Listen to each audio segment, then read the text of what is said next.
Great to see you all here today. Welcome to the 2023 APAC Annual Meeting.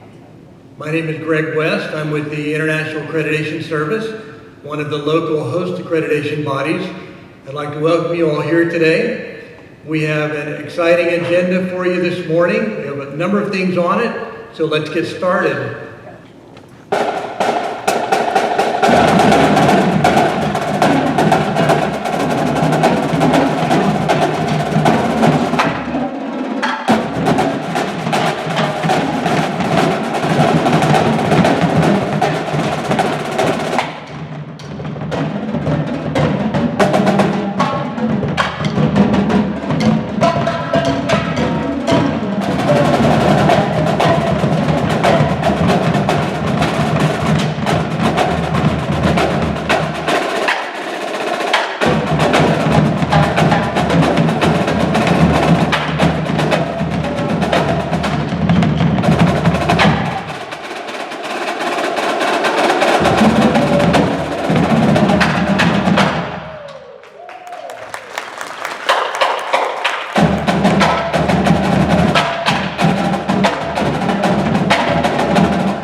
Thank you very much. Ladies and gentlemen, I'd like to ask you to stand now as we observe the national anthem.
is that they're actually the drum corps for a professional hockey team locally here, called the LA Kings.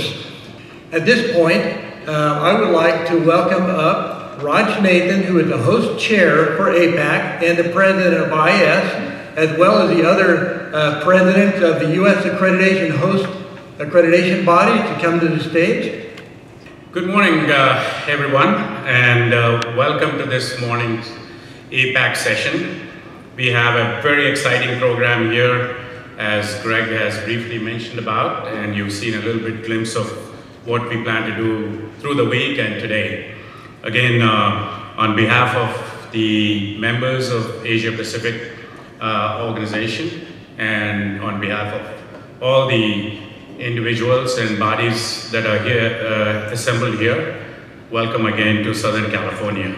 I know a lot of you have come from long distances, and I'm sure the journey has been tedious and the jet lag even more tedious, and I appreciate you getting up and joining us this morning and through the week. I'm again, as Greg said, Raj Nathan, President of International Accreditation Service. We are based here in Southern California, and I'm also the Vice Chair of the Asia Pacific Accreditation Cooperation. For those of you who may not remember this, it's almost 23 years since this congregation from Asia Pacific has come to the United States. And I think the last conference was held somewhere in 2000 in Pasadena. So a whole generation of professionals from the conformity assessment community has come and gone, and here we are again 23 years. So I'm really excited to see, that US is able to host this, and particularly on a beautiful, sunny Southern California week. I'm sure our team has already met, you folks have met our team members, Amy Jensik, who has led all the efforts to put this event together, working with Greg West, of course, and Laura Urain. I think some of you have met all of these individuals, as well as Karthik Ishwar, coordinated with Graham Drake. Of course, Graham is a dynamo on the back of this organization, coordinating, helping, and directing.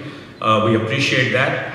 And we are also extremely thankful to Melissa Ritz, who's the event coordinator and event manager. And she and her staff has also helped us put this event together. So again, thank you, appreciate Melissa as well. And once again, if you have anything and any help or any direction needed, the staff are all here. We've got all our post badges, so look for them and try and track us down if you need any assistance or anything through the week. And once again, I would like to encourage our staff as well to mingle and meet all the folks from other economies. Those of you who have not met each other, we haven't met each other for almost 4 years now, so it's a great opportunity to put a face to a name, and I appreciate you doing that during the week. I do notice in the audience, and we extended our invitation to a number of congregants who have a once-in-a-lifetime opportunity to come and mingle and see. I do recognize in the audience a couple of people here. Pete Unger, the past chair of APAC, is here, the past chair of ILAC as well, and he's quite active still in the conformity assessment community. Welcome, Pete. And Chuck Romani, past president of International Accreditation Services, somewhere here. For those of you who know, Chuck was one of the original signatories to the legacy organization of APAC called the APLAC, APLAC, and he was there in Bandung, Indonesia as well, when the original charter of APLAC was drawn up. So again, welcome Pete and Chuck to this event. I do recognize a few other individuals in the audience. We have obviously folks from the stakeholder community, regulatory community as well. We've got from the California State Water Board, Christina Sotelo, welcome to the event as well. And there are other regulators and stakeholders as well in the audience. And I hope you have a chance during the coffee break to meet and mingle with the other accreditation bodies who are present here. As far as the scope of the program and everything, I think all of you have the program schedule with you, and if any of you need to attend any of those meetings, any of the visitors want to, please reach out to the staff and they can guide you about the program.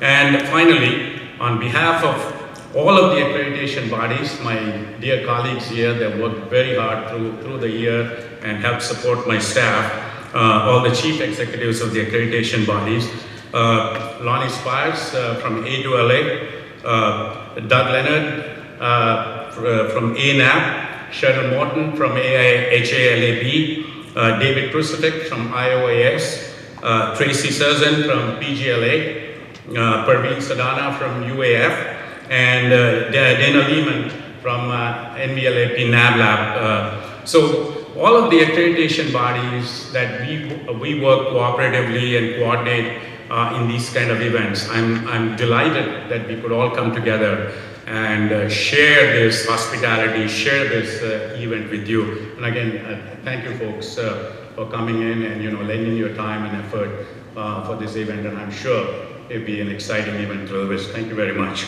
Once again, on behalf of all of the APAC congregants and registrants, welcome to Southern California and enjoy the week, and I wish you all the success. And now, may I invite Jennifer Evans, the chair of APAC, the Chief Executive Officer of NADA Australia, to please come and present the welcome address. Jennifer? Good morning, everyone, and welcome to the 2023 APAC Annual Meetings. I would like to add my thanks to those of Raj, to the organising committee, to the host accreditation bodies, and of course to the sponsors. Without those individuals, these meetings just do not go ahead. It is wonderful that we can meet face to face again. The last time we met in person was in 2019 at APAC's inaugural meetings in Singapore. A lot has changed in the past 4 years.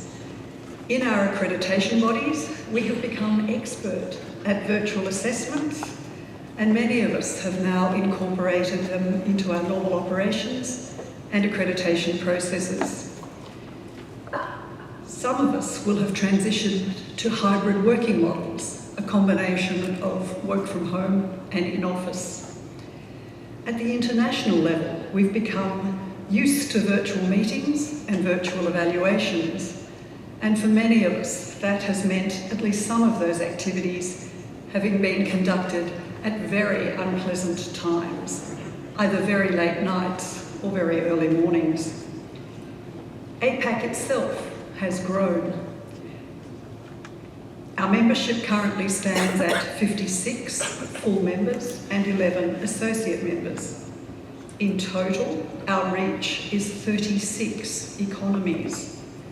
We have added new level 3 and level 4 subscopes. We have farewelled some long-standing contributors to APAC and before that APAC and PAC, including our previous chair, Ms. Chung Kwei Fern, whose term concluded in June 2022. But some things are unchanged, including APAC's preeminence on the global stage. We are the largest regional group in IAF and ILAC by any measure, by membership numbers, by MRA signatories, number of economies, population, geographical area, GDP dollars, trade dollars. And this will continue to be so in any successor to IAF and ILAC as the two transition to a single international organisation. 11 of the G20 economies are in our region. APAC is also the most diverse region, politically, culturally, and by mix of developing through to developed economies. Now, some could argue that our diversity is a weakness, that our differences mean that we don't or can't collaborate, that we couldn't possibly agree or reach consensus on issues. I see it very differently. I see our diversity as a strength. It means that in formulating our policies, our procedures, our documents, and in our decision-making, we must consider the full range of perspectives and circumstances that exist in the APAC region and within the APAC membership. Diversity in our region engenders an inherent recognition of the need for flexibility, that one size does not fit all. It is more important now than ever that APAC has a strong voice in the global accreditation framework, whether that be in IAF or ILAC or whatever is to come by way of a single international organisation. We must have strong representation in IAF and ILAC committees and working groups, including holding the position of chair or convener. APAC must also articulate its position on key issues. That could be, for example, matters for vote by the IAF and ILAC General Assemblies. It could be draft IAF and ILAC documents, especially mandatory documents such as MDs and Ps. It could be ILAC or IAF contributions to ISO standards development. At least one other region does this to great effect, and it is often able to influence outcomes by exercising a united position. Unfortunately, those outcomes may not always be in the best interest of our region. Over the past 12 months, we have written to the membership on two issues: membership and voting rights for stakeholders in the new single international organisation, and the ILAC document to replace G21, the so-called PXX document. In both cases, we presented to you an APAC position and asked that you consider aligning your vote accordingly. There will be more such circumstances in the future that articulate an APAC position formulated by the Executive Committee with the necessary consultation and advice. It will not be on every issue or every document, but it will be on those matters that are of most importance to APAC. We recognise that an APAC position may not reflect your individual's views. Nevertheless, for APAC to have an influential voice at the international level and represent what works for us, we must have your help and support. I hope that we can use these meetings to make a new beginning, working together through our committees, our MRA Council, and our General Assembly to ensure that our diversity is reframed as our strength and APAC can take its rightful place of influence internationally. I look forward to our week together, to seeing old friends and to making new ones. Thank you. Ladies and gentlemen, now I'm going to be presenting to you the Red Boy Productions to provide the cultural presentation for our meeting. This group is led by Ms. Lupe Lopez, who will be providing some narrative throughout the presentation. They are a Native American dance troupe in which each dancer is an enrolled member of their respective tribal nation. We'll begin with a brief video introduction of our dancers.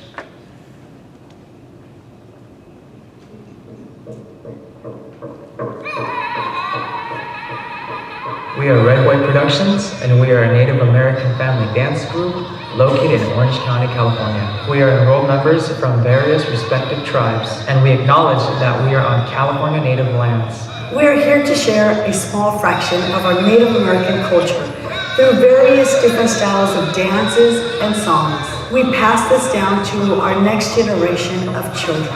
As an educator and advocate, we believe that educating and sharing our culture to communities, nonprofit organizations, schools and colleges, and businesses, it's sharing our existence here in our urban areas and throughout California, keeping Native American culture alive. Thank you. Welcome to the ancestral lands of the Juaneño Band of Mission Indians. And as we come here as Native Americans, the original peoples of this Western Hemisphere, and we are still maintaining and preserving our culture, we bring to you a faction of Native America.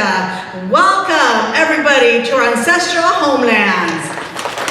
And as we welcome the grand entry, our Native American dancers, welcome them in with a big round of applause. Grand entry. Come on in.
respective tribes. And each dancer will be coming up to the stage and they'll be dancing and getting ready to present. Our first dancer hails from the Tohono O'odham Nation that is located in southern Arizona and Sales, Arizona. And the tribe is as large as the size of Connecticut. And he will be doing the eagle dance. And in this eagle dance, as you can see, they're wearing eagle feathers. The eagle flies highest to the Creator, as we say it, and we send all of our prayers up to the Creator. And these eagle feathers are rightfully that many of our American Indians, as part of our Native American Religious Act, we are eligible to have a right that we fought for to maintain eagle feathers. And as we bring in our first dancer, Bach Garcia, and as you hear the last names of Garcia and so forth, and Bach, if you could come to the stage, please. And so he would bring in the eagle dance here.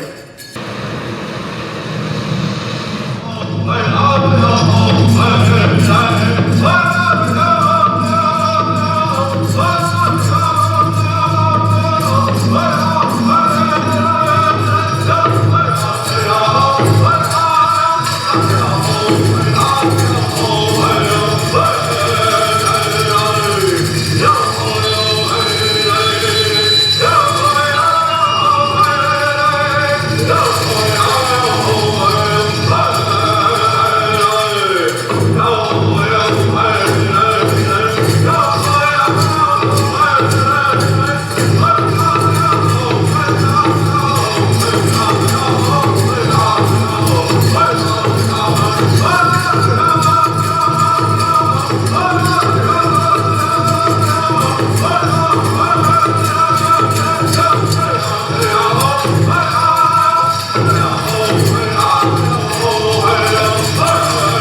Thank you, Bob Garcia, a tribal member of the Tohono Nation, as he blessed our grounds here. He blessed the conference. He blessed each and every one of you guys here.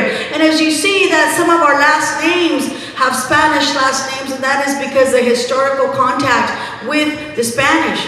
Some of us have English names because of the historic contact with the English. And some of us will have our regular Native American names because we were able to have no contact with European settlers. And we bring up to you our next dancer all the way from the Navajo Nation, Miss Nanaba Kadenihi.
In the Navajo language. And our dancers here, she danced the jingle dress. This is a medicine dress for healing. These dresses are made, handmade by our relatives, our aunties, our sisters, our cousins. So this is something that we don't buy from a store. We make out of our own hand, you know, with good thoughts and prayers. And we bring up Asensio Garcia, a member of the Tohono Nation, to dance our traditional war dance, a warrior dance of our people.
Of the land and the water and our mineral resources to make sure for future generations we would have what we have today. Our next dancer hails from the Bob Garcia. We'll bring him up again here, and he's going to be dancing the fancy dance.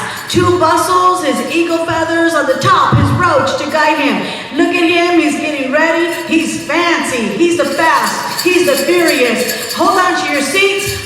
to your camera. Make sure you got enough battery there to push record because he's fast. Hold on to your laptops, your pens, and hold your wives.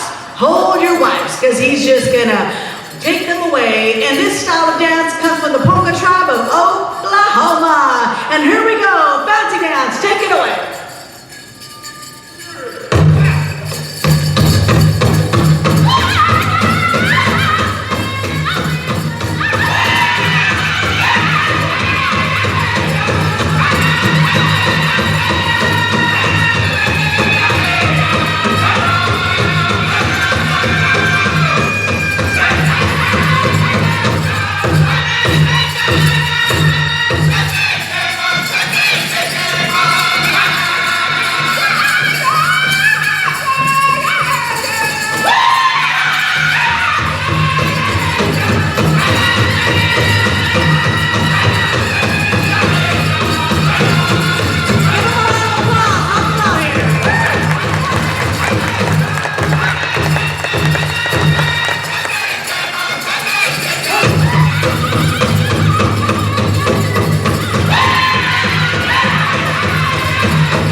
Indian athletic at its best. Not wearing Nike, he's not wearing Michael Jordan, he's wearing Indian-made moccasins. Give him up for Bach Garcia. Everything that he's wearing is handmade, mimicking the horse, mimicking what he sees out there in the natural. If you want to see more dances like this, you go to a place called Pow Wow. After this, leaving on Wednesday, they'll be traveling out throughout the Midwest of the United States and on to Canada, where there's Pow Wows happening. But here we have a special in our closing for today. It is our world champion hoop dancer, two-time champion of the Herd Museum in Arizona, two-time champion of the Salt Lake City all-women's hoop dance competition, and also the Santa Fe Indian Market. And as she has these hoops, you're going to see she's picking it up with her feet, and she's making designs. There's no rope, there's no nails, there's no hammer. She's doing it all. You be the visionary to see what you see in this naturality in these hoops and designs. And we ask you to welcome Nanaba Kedenihi, our champion hoop dancer, as all and each and every dancers dance to the beat of the drum. Feel it in your heart, feel it today, and may this bring healing to you. Thank you.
of you for this wonderful conference, and you got to see and learn and feel the music of Native Americans and our dancing. Thank you, and have a blessed day as we exit out.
Excited to get them to come to our meeting today. I mean, you can feel the beat. If you're not excited by that, then you must be, I don't know, asleep or something. But the costumes were great. The music was great. The dancing, we talk about athletic ability. These guys were just fantastic. Red Boy Productions does go all over the United States and Canada. I'm sure probably other countries as well. They have a website, is redboyproductions.com. So if you're interested, you can look them up. Next, it is our honor to have with us today Stephen Fessel, who is the senior-most member of the City Council here in our host city of Anaheim. Councilmember Fessel has served on Anaheim City Council since 2016. He actually grew up in Anaheim, and he's written 4 books about the history of Anaheim. I doubt there's anyone else in this city who probably knows more about the city of Anaheim than Stephen. So it's a great pleasure for me to welcome with us today Councilmember Fessel.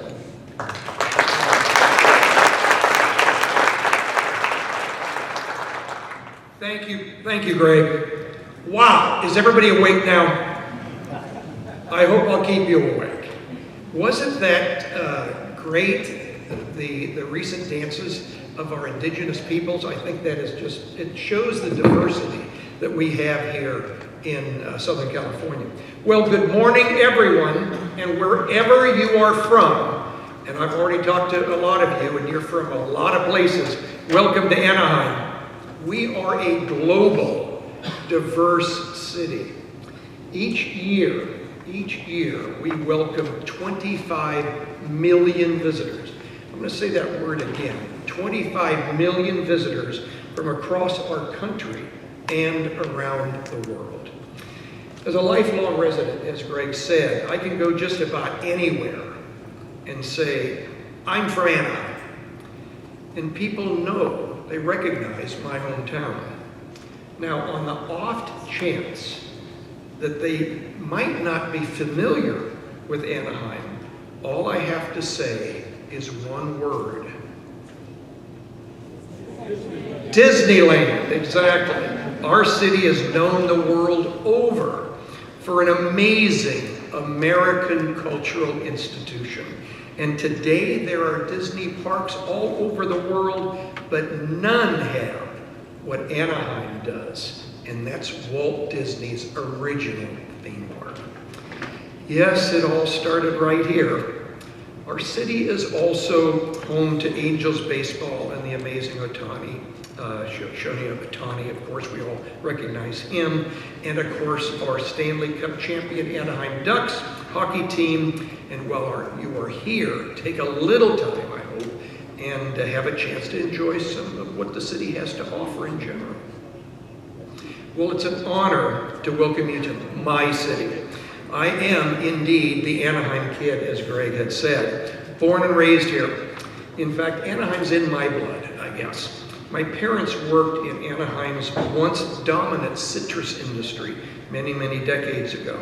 And only half jokingly, I'd like to share that I was raised by the park rangers in the park across the street from the house that I grew up. I also have the humble honor of being a caretaker of our city's unique history. And Anaheim's history spans the early native settlement of the Tongva people, the Spanish-Mexican land grant era, and the founding in 1857 of our modern day Anaheim by German Americans who came here by way of San Francisco. Well, I guess the rest we say is history, with Anaheim's post-war boom and Disneyland, sports, conventions, and entertainment, part of which you are part of. Today, the city of Anaheim is a round-the-clock operation serving 333,000 residents, 20,000 businesses, and 25 million visitors annually. We are a full-service city. We provide water, our own electric power, police, fire, parks, libraries, and community centers. We have a yearly budget of just slightly over $2 billion and employ more than 3,000 people serving our community. 3,000. I want to thank all of you for being here. Revenue from our visitors is very important. It makes up more than half of what we spend on public safety, community services, and various city obligations. You indeed are very important to us. Now, along with the professional enrichment that you will take away from your meeting from this event, you can also feel good about knowing that you are giving back to our community here in Anaheim. And again, thank you. Now, while I can't say what I do, what you do, we share something in common, interestingly. For nearly 50 years, I've taught electrical wiring and national electrical code to our local residents. So I know a little something about standards and accreditation. And as with so many things, electricity is a matter of life and safety. Keeping people safe is one of the first responsibilities of an electrician, as it is for so many of you and how you touch your communities. We also share something in common at the City of Anaheim. We are a regulatory body. We oversee daily life with our state and local codes governing public safety and, of course, quality of life. We ensure safe buildings through our building inspectors and our planning department. And Bob's out in the audience. Bob, thank you for your service. Beyond structural integrity, we ensure that people have safe, healthy spaces to live. And through our Anaheim Fire and Rescue, which is our fire department, we also oversee hazardous materials in our city. Now, all that being said, let's face it, no one likes regulations, particularly when it comes to things that are part of our everyday lives. But regulations, standards, accreditations are there to protect everyone. Indeed, protect everyone. In Anaheim, we proactively partner with those we regulate. Make no mistake, we will take action whenever needed. But fines and shutdowns are the last things that we want to see. We would rather work with businesses before something becomes a problem. We welcome the chance to come out and talk simply sometimes. Talk with businesses and other, and offer guidance on how to avoid issues, either future or current. And we call that the Anaheim Way. It's a philosophy of doing things the right way and going above and beyond. And while you may not call it the Anaheim Way, I'm sure it's a philosophy shared among all of you and in your agencies and your communities. So on behalf of our city, I want to thank all of you for what you do. Your work touches our homes, our work, where we eat and shop here, not only in Anaheim, but beyond. In fact, with this group, worldwide. We have peace of mind in our lives because of all your collective work. Well, I wish you all a great annual meeting and best wishes to you all, and thank you for coming to my hometown.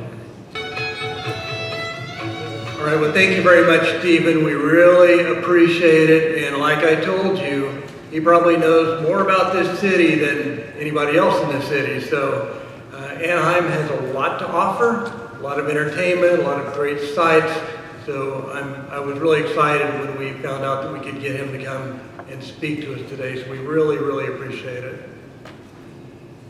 Next, I would like to introduce Mr. Kent Shigatomi. Kent is a director for the multilateral non-tariff barriers at USTR. He works on issues related to technical barriers to trade and rules of origin. Kent serves as the 2023 chair of the APEC Subcommittee on Standards and Conformance and has served as the government co-chair of the OPEC Chemical Dialogue since 2018. He also coordinates U.S. engagement in the WTO Committee on Rules of Origin. Prior to joining the USTR, Kent was a Foreign Service Officer with the U.S. Department of State and served in Athens, Tokyo, the Sinai Peninsula, and Washington. So I would like to welcome this morning Mr. Kent Shigatomi. I do want to let you know that we are going to have him on the screens through Microsoft Teams. Unfortunately, he couldn't make it here today, but he is going to be live with us on the screens, which we're all used to that from the last few years. So welcome, Kent. Thank you very much. I'm very happy to be with you this morning. I'm only sorry that I wasn't there to be there in person with you. I did hear the previous remarks, and I think some of the things I'm going to say will reinforce some of the themes that you heard earlier, especially the effects of the pandemic and such. I hope my presentation will be able to stir some good ideas among you to perhaps carry out some additional future capacity building work. If that's the case, I encourage you to reach out to your economy's representatives in APEC, or feel free to reach out to me directly and I can help put you in touch or answer any simple questions that you might have. I wanted to talk to you this morning about capacity building projects in the Asia Pacific region that take place through APEC. Of course, APEC was created in 1990 as a group of economies. We don't refer to the members as countries, we refer to them as economies. I won't read through all of the members, but you can see them listed here. Compared to other international organizations, APEC is relatively lean. While it does have a permanent secretariat, many of the staff members of the secretariat are actually seconded from their home economies and serve for a designated period of time in Singapore. It began as a forum for ministerial discussions and then evolved to include leaders' meetings as well.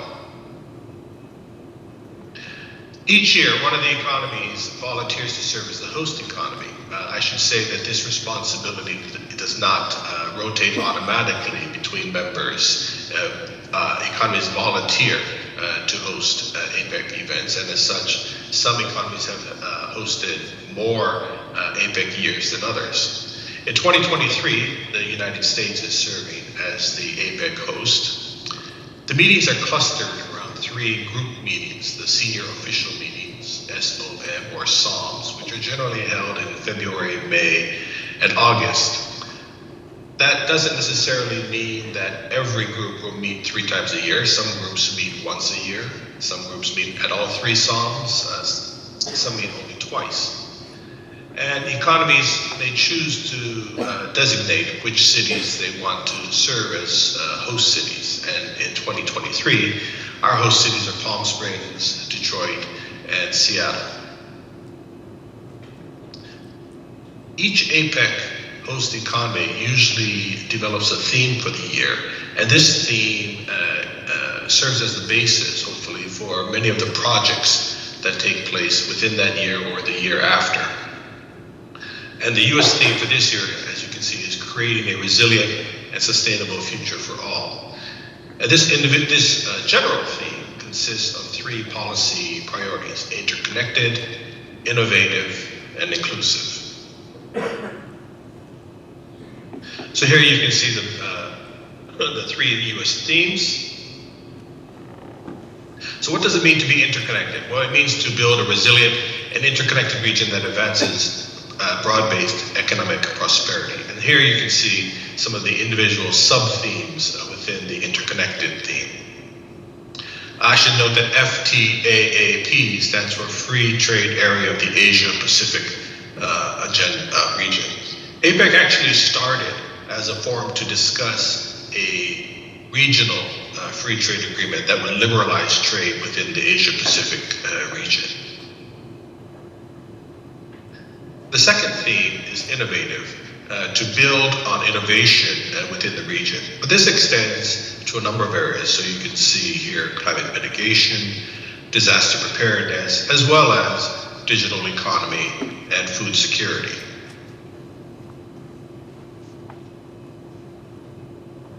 The third theme is inclusive, so an equitable and inclusive future for all, which includes some themes like gender equity, strengthening small and medium-sized enterprises, expanding economic potential through investments in infrastructure and worker, and elevating the voice of labor.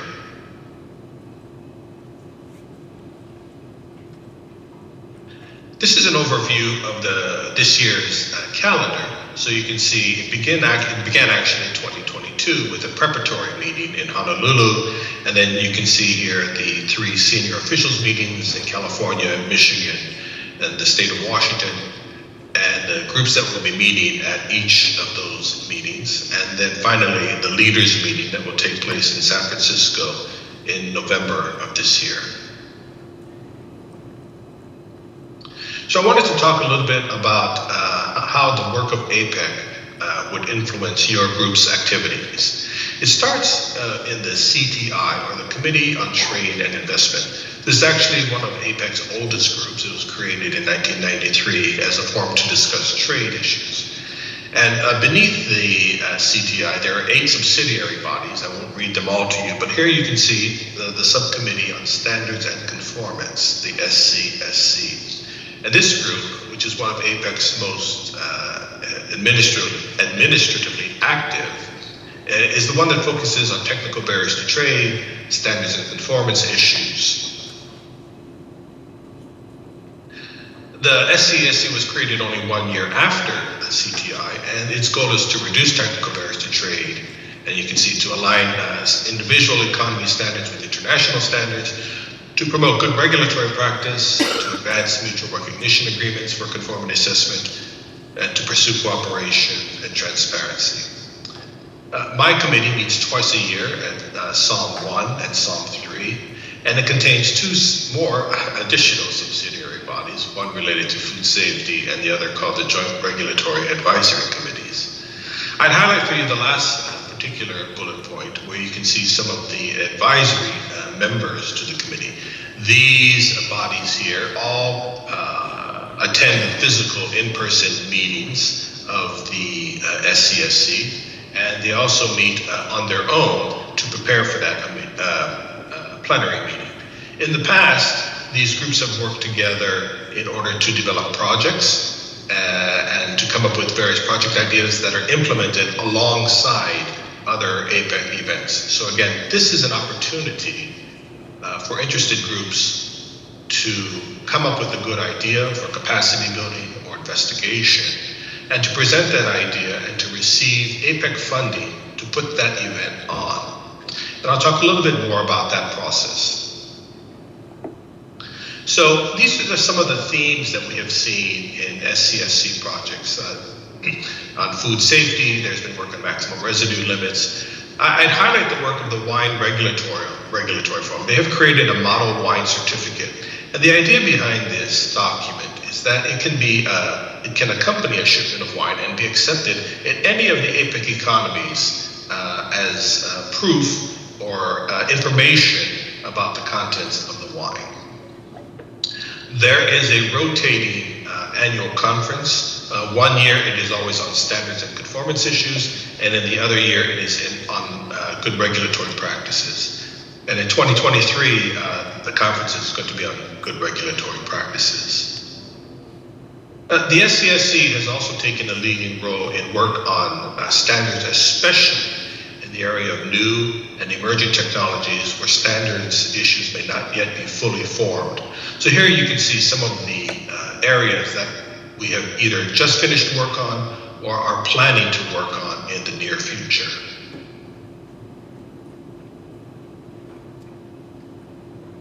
There are, of course, wider APAC themes that cut across various groups. So in the area of good regulatory practices, this topic is taken up not only within the subcommittee on standards and conformance, but in the economic committee. And in fact, the responsibility for holding the workshop on good regulatory practices alternates between these two committees. So this year, the subcommittee on standards and conformance will be hosting the meeting, and next year, the economic committee will be doing so.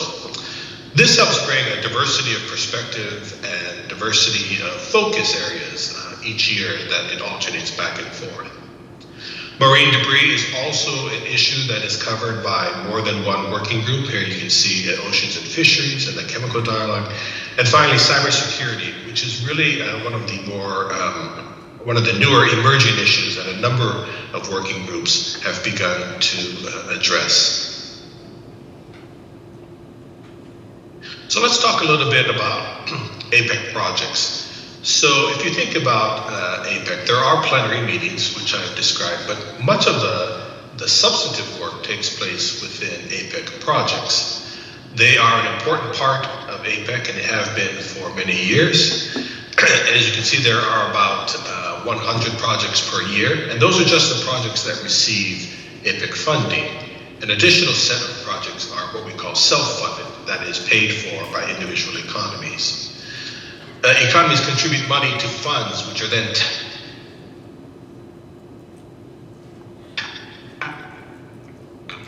in order to pay if the project visuals related only to women's issues. It might be a sub-fund related to cybersecurity, that kind of thing.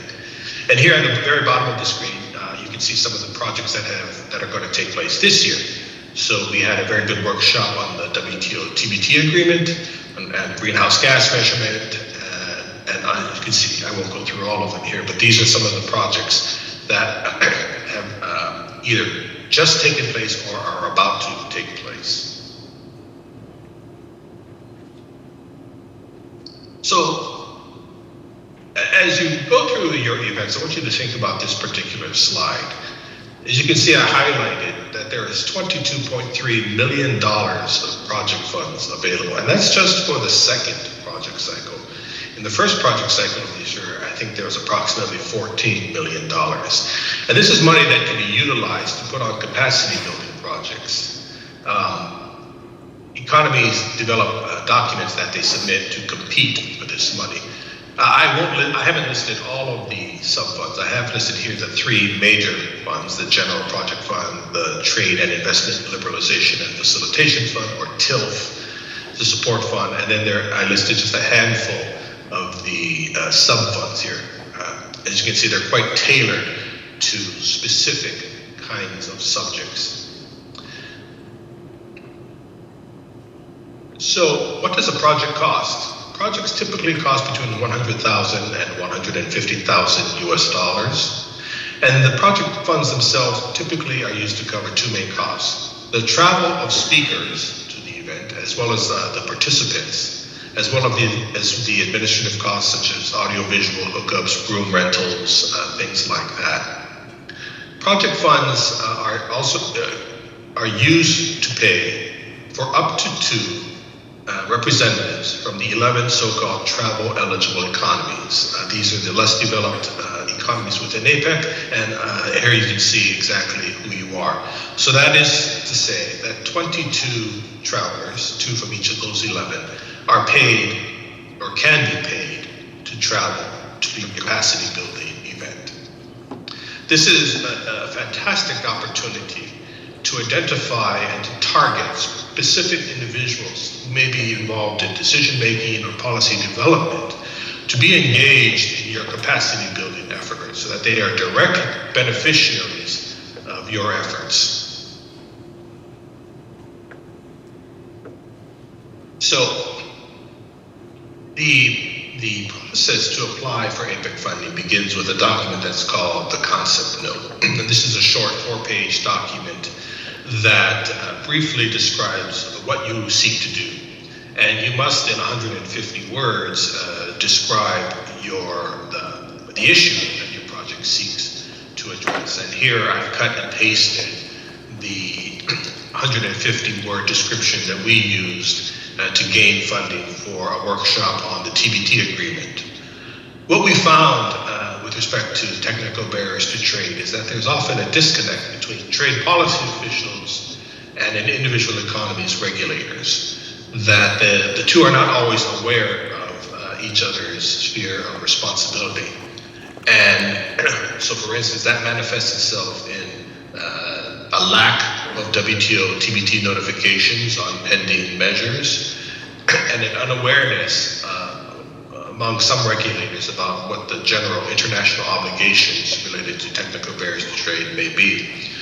So what we tried to do was to bring together trade and regulatory officials into a single event to educate regulatory officials on things like WTO jurisprudence, the TBT agreement obligations, notification procedures and things like that, and expose trade officials to the work of regulatory officials so that there is greater cooperation, hopefully, between the two.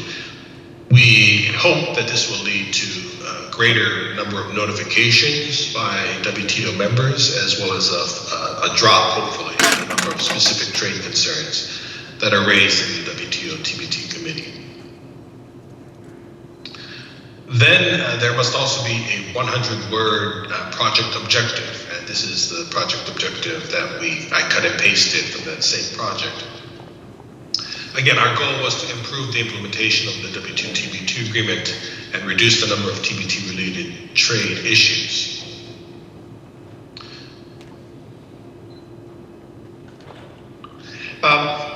In order for an idea to proceed within APAC, it must have what are called co-sponsors, and these are other economies who support the concept note and want to either contribute to it or just to express their support.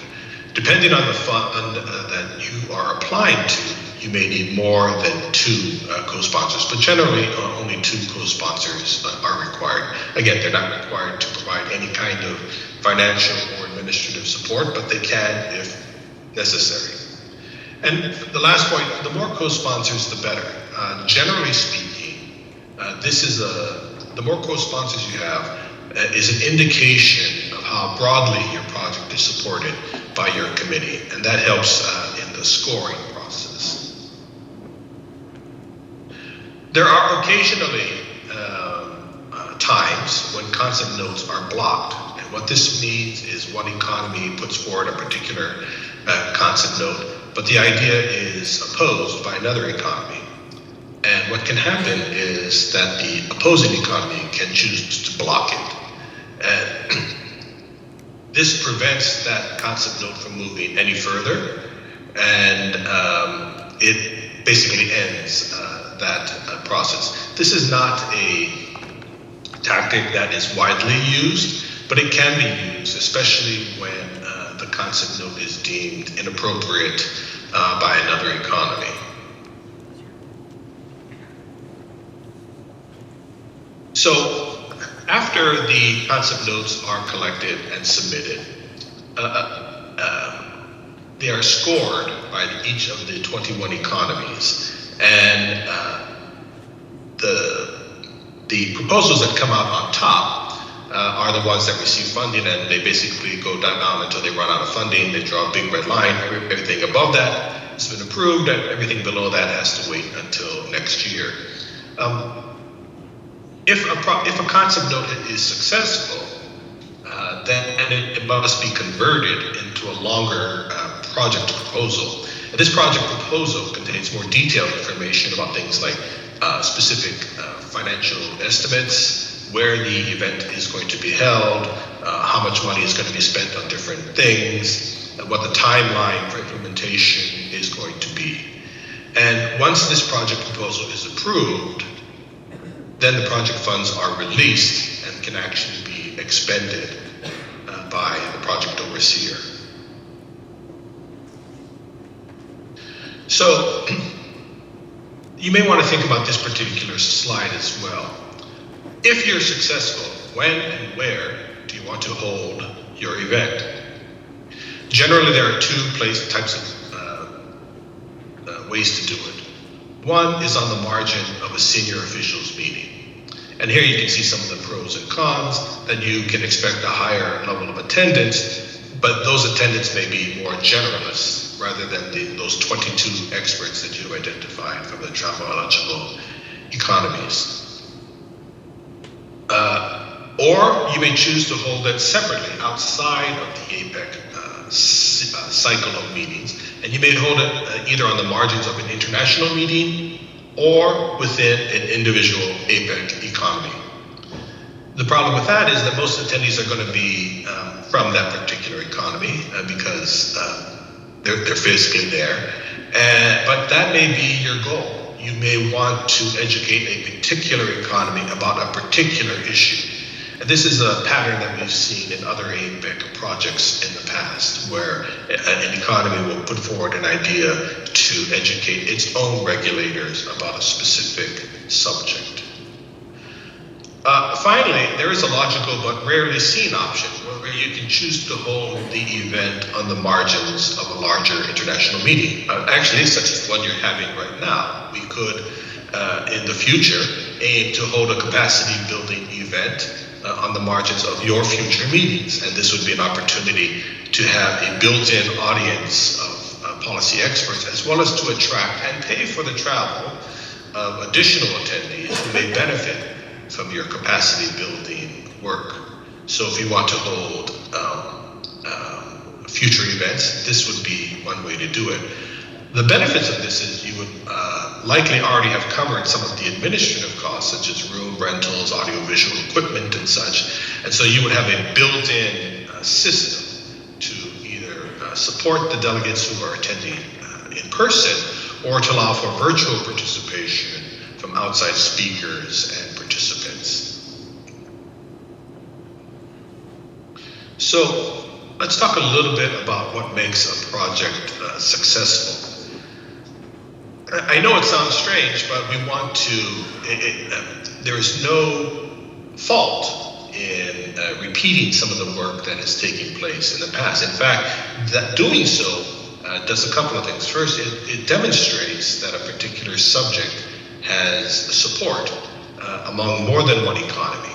And also, it avoids the problem of one-off events. And by that I mean, you do one great project and then it sort of falls apart in the future and no one picks up that baton ever again. By repeating the same theme over and over, or perhaps exploring it in different ways, you begin to build momentum for continuing that stream of work in APEC in the future. So you remember I showed you that slide with respect to marine debris, the things of other kinds of issues, cybersecurity, where more than one group has taken up an issue and there has been more than one project on this particular subject. That helps create momentum for work in a particular area that can be carried forth into the future. So the second bullet point is, why is the project necessary? And there should be a demonstrated need for this. Many of the people who score these project concept notes are not policy experts in that particular subject. And that makes it important for you to develop a coherent 150-word description about what problems your project aims to address and why it is necessary. What are the consequences of not taking action on a particular issue? All of these things help contribute to making a good concept note. And again, who is the target audience are these people likely to attend the event where you're holding your project? Can you identify specific people within an economy who would benefit? And are they able to travel to the event? If not, again, there are opportunities to engage them by other means, either virtually or, again, by holding an event on the margins of a separate international meeting. And the final point is to plan ahead. The APEC project process is not a short one. Let me give you an example of that. The most recent project deadline was actually about 10 days ago, when concept notes for the second project cycle were due. We expect to receive word of the sort of winners in about August or so. And then the project proposals will be submitted, and those will be approved sometime in November of this year. And that means that the project could not begin work really until January of 2024. So again, if you had submitted a concept note last week, you would not begin to spend that money until January of 2024. So there is a significant amount of foresight and preparation that will be required of successful concept notes. So I would encourage you to think ahead to future meetings that you may be planning to have, where you might wish to put on an APEC project. And again, reach out to your economy's representatives to inquire about how you can work to develop the concept note. Again, your meeting is an opportunity to begin to socialize your ideas with other interested partners so that we can develop the concept note that has broad support across economies and therefore has a better chance of success. So again, thank you for your time and for this opportunity to engage virtually with you today. And if any of you should have any questions, I encourage you to reach out to me by email, or I'm happy to take some questions right now. Thank you. Thank you. My pleasure. All right. Now, that was some great information. I was glad to see that they're working on artificial intelligence.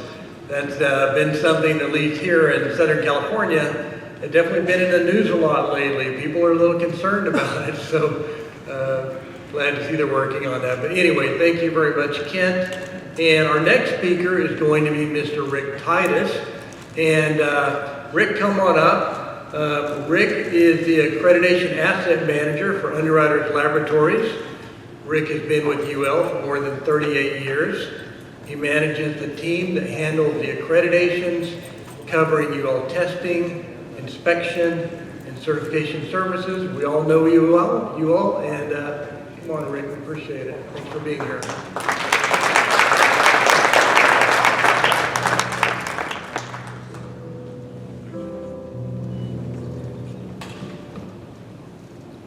Well, thank you, Greg, and good morning, everybody. You know, before I jump into my presentation, I just wanted to take a moment, I guess, to recognize all of you. When I was sitting in the lobby last night, I started thinking about, where all of you came from and the distance that you traveled to be here. And to me, that's just really an amazing show of motivation and dedication, not only to this accreditation community, but also to all of the conformity assessment bodies that you accredit, including UL and many others who are here today. So I just want to thank you for that, and I'd like to give you a round of applause for being here this week. So thank you.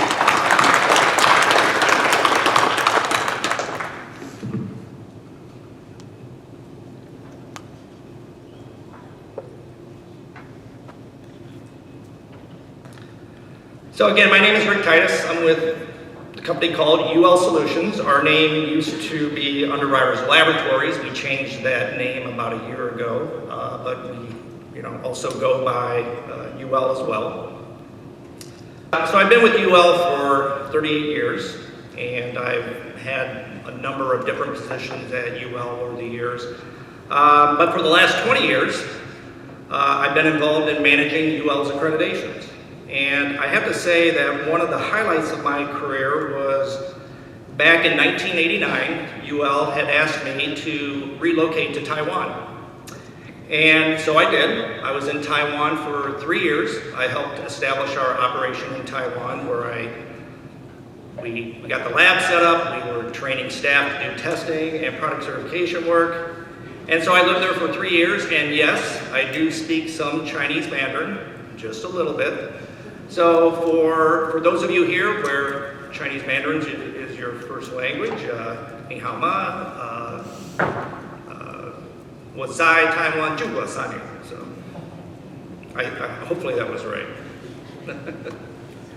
At the bottom here, I just threw in some pictures. I love fishing. I enjoy going to Canada every other year to do fishing. And actually, the slide picture on the far right side is of my family. We were actually at Yosemite Park last November, so if you get a chance to visit there, it's in California, and it's a great place to visit and take your family.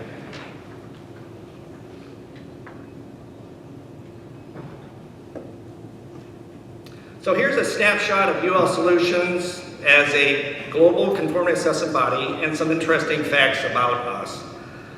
We employ more than 15,000 people in 40 countries. Our customers are based in over 100 countries. We participate on over 1,300 standards panels and other conformity assessment committees, and the UL mark appears on billions of products annually every year around the world.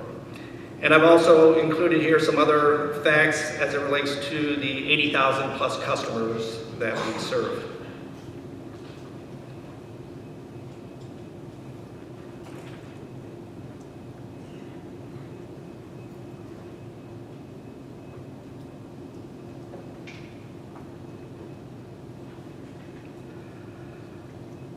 So every conformity assessment body that I know of has a mission.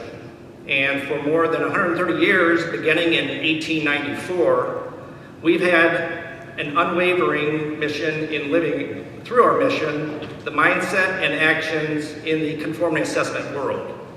The mission animates every employee toward helping our customers achieve their objectives. We are more effective in advancing our mission and creating customer success through partnering.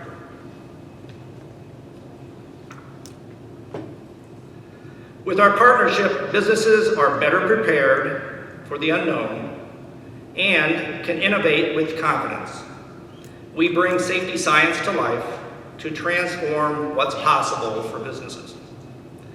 With a deep understanding of the emerging safety challenges and the opportunities organizations face, our science is their advantage.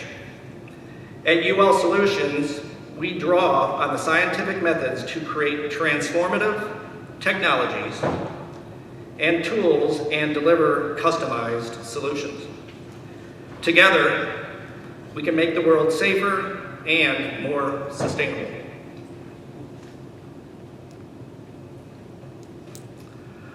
So here we have highlighted the global challenges businesses are facing. As we talk with our customers in the testing, inspection, and certification world, and in the environmental health sciences world, some common challenges emerge where they want help in solving these issues, including compliance and speedy global market access, ESG, supply chain integrity, safe workplace, security, and connectivity. For more than 40 years, we have been a global conformity assessment organization to help our customers as they globalize.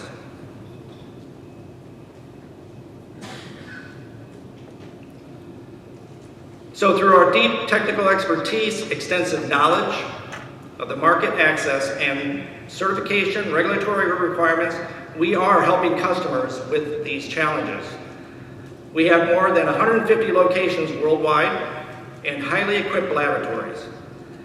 We have over 200 conformity assessment bodies, 400 different conformity assessment services, and yes, we have more than 700 formal accreditations or credentials. So, as you can imagine, I'm a pretty busy guy.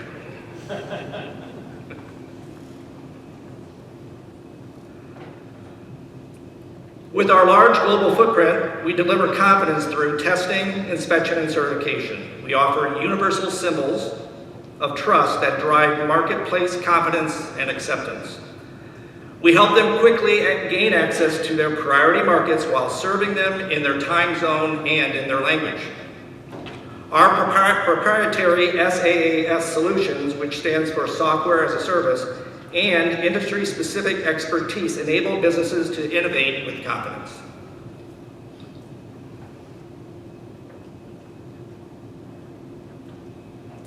This is just another view where we have test labs around the world. Our newest labs include a lab in Querétaro, Mexico, which we opened in May of 2022. We opened up a second laboratory in Vietnam in Ho Chi Minh City on June 30th of last year. And we just opened a power tool laboratory in New Isenburg.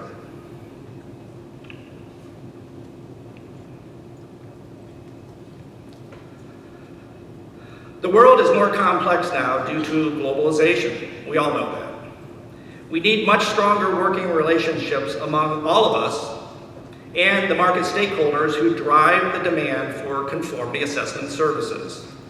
To accomplish this, we need global accreditations. Accreditations that are accepted in multiple markets. We need greater stakeholder involvement and collaboration to tell us what is important to them to have confidence and accept what we deliver. And finally, let's remember, we need to take into account consumers and employees. Today, young consumers are flexing their muscles and they make buying decisions based on brands that contribute to society and help protect the environment. Companies realize this and they rely on us to help them demonstrate this. We each work for a company comprised of employees. Employees want employers to treat them better, treat their communities better, and treat the world better. Happy employees result in great companies doing great things.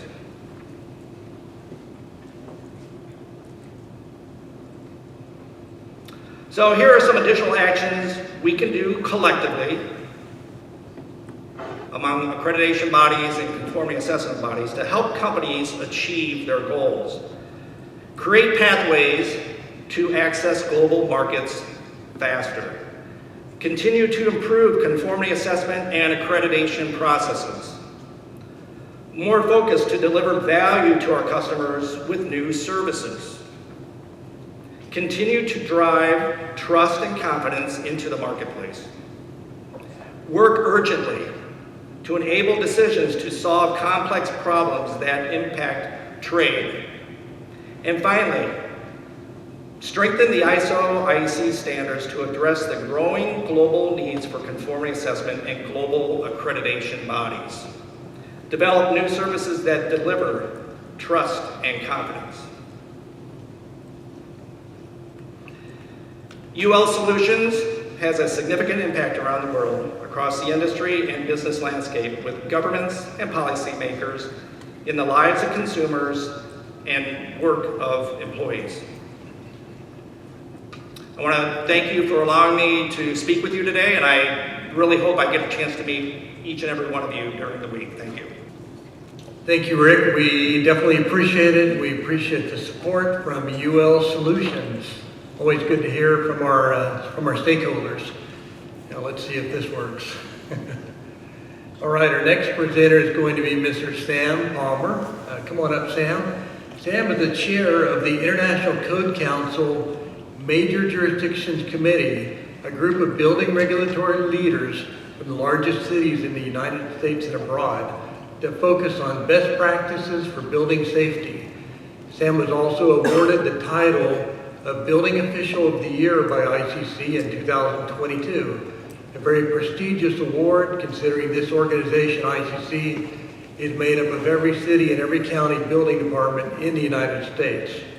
Sam was previously the Assistant Director for the Clark County Department of Building and Fire Prevention in Las Vegas, Nevada. This is a department that has jurisdiction over the world-famous Las Vegas Strip. He's a past chairman of the Nevada Organization of Building Officials. Sam was also the chairman of the State of Nevada Board of Professional Engineers and Land Surveyors, and he's a fellow of the American Society of Civil Engineers. Sam wears a lot of hats and does a lot of things, so welcome, Sam. Thanks for being here.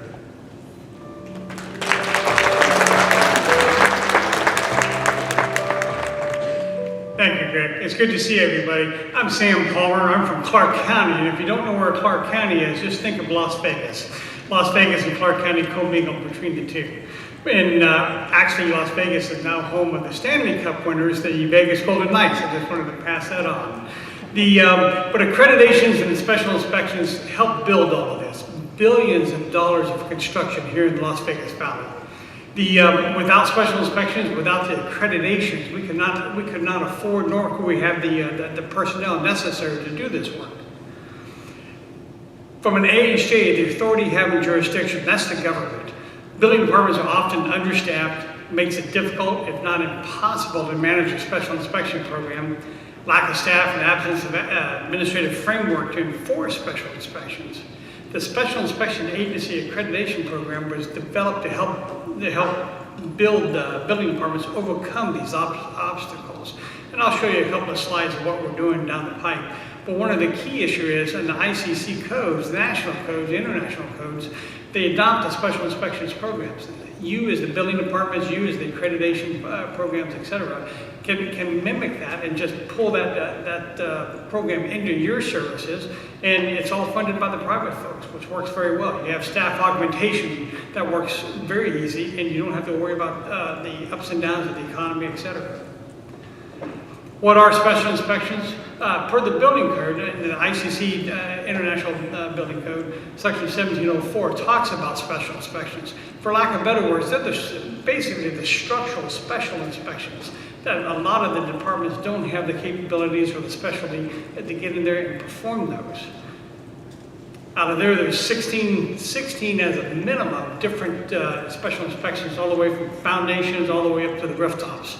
Some of those could be seismic, some of those could be EFIS, spray fire resistant materials, and then the catch-all one is always special cases. So if there's projects out there, and I'll show you a couple, that are special cases, you have to have special inspectors that are capable of jumping out there, jumping in the middle of it, figuring it out real fast, and making the program work. The accreditation, the Special Inspection Agency Accreditation Program, is utilized to help building departments like mine, like Clark County, to implement Chapter 17 of the IBC. In Clark County right now, we have over 50 special inspection agencies that are registered in the program. They represent close to over 2,000 special inspectors. As a building department, there's no way I could ever hire 2,000 folks to maintain the manpower necessary to get these complex projects coordinated and completed. We follow the Clark County Technical Guidelines, which is a consortium of guidelines built by industry along with government review to help us to manage these projects. First project, MSC, Madison Square Garden Sphere. It's coming up, it's just about done. Hopefully by the end of the year, it'll be ready to go. But you look at it, it's the largest sphere construction in the world. Over $2 billion on one project alone to come in and build a specialized recording studio, theater production type program. Highest screen resolution. When it came in through the building department, it's one of those special cases. We didn't know what it was. And so at the end of the day, we permitted it as a billboard because the exterior skin of it is an actual billboard. It's a 360-degree revolving billboard. And then the interior is a secondary structure for all the seating and the stage work. 25 different special inspectors were involved in this program. This is truly an international project. There was materials received from all over the world coming into Las Vegas to build this structure. As such, we relied heavily upon the accreditations, the certifications from the different manufacturers across the world. The chain of custody, just trying to figure out what came in, has it been tested, has UL, has somebody looked at it, made sure that it's a competent product that we can put out there. There's the actual construction of the sphere. You can see the exterior, I'll use the word billboard again, that whole exterior skin will light up. FAA has approved, but we'll see how that works. But the interior structure is so complicated, so sophisticated. This section over here can be listening to whatever show is going on in English. This section here can be in Chinese. This section over here can be in Vietnamese. The technology that they're bringing to life for this program looks very good. Now, if you notice in the structure, you can see the brown dirt all around the structure. That's our parking lot. And if you know anything about parking, that's probably about 400 spaces for about a 20,000 seat theater. That's going to be interesting. Formula One. Has anybody been to a Formula One race? My wife has. I haven't, but I love the Formula One. It's coming to Vegas end of December, and it's a 6.1 kilometer street circuit. It'll actually be on Las Vegas Boulevard. It's a night race, 50 laps. Very tight tolerances on the pavements, on the fencing, on the crowd control. We had to we're in the process of resurfacing all of the streets over there. If you've ever driven on a public road, they're not some of the best conditions. The performance of the vehicles itself are so tight that you had to go down there and weld the manhole covers down, because when the cars drive over it, they'll suck the manholes up and just shove them all over the place. The schedule right now is a temporary event for 5 years. And right now we're going through round-the-clock construction trying to get this thing done by November. 25 special inspectors and testers are assigned just to that project alone for every day. The lighting systems that are coming into play, coming over from Europe and Italy. And as a building official, I don't know where those lights are coming from. I don't know the contractor. He's not licensed in the state of Nevada. So we're working to get them licensed. We're working to get their products approved. UL has been a big help on that, trying to make sure we understand what they're going on, because those will be out. They're so sophisticated, the drivers don't even see the lights when they're cruising down the road at 200 miles plus. Las Vegas Loop, Elon Musk Boring Company, 34 miles theoretically, 55 stations, top speeds around 40 miles an hour. Tunnel boring machines. If you've never seen a tunnel boring machine, they're a lot of fun to see, but they cut the holes and cut the tunnels. This was a special case. We didn't know what to call it, so we called it under our amusement transportation system. It's a tunnel, but we put it under the ATS because we didn't know where else to put it. It's an autonomous, eventually Tesla wants to drive these cars autonomously. We're not there yet, but soon. They'll get to that point to where they will be. 20 special inspectors are involved in the project to make sure that it's going smoothly and well. This is the main central station of the leg that's completed, but you can see the two tunnels at the very end on the right side and on the left side. It's a circuit that the cars will drive through. But it's a lot of fun, a lot of different special inspections going on that thing. If you don't, it's hard to see, but up top is the ventilation system, and when you turn the fans on, some of the special inspectors and the designers weren't quite paying attention, but the decibel level is about 125 decibels, which is outrageous. And so they're having to fine-tune that and drop that down so you can hear the fire alarm systems. Allegiant Stadium, 65,000 seats, retractable field tray, translucent roof. The owner did not want anybody to have to wear sunglasses inside his stadium.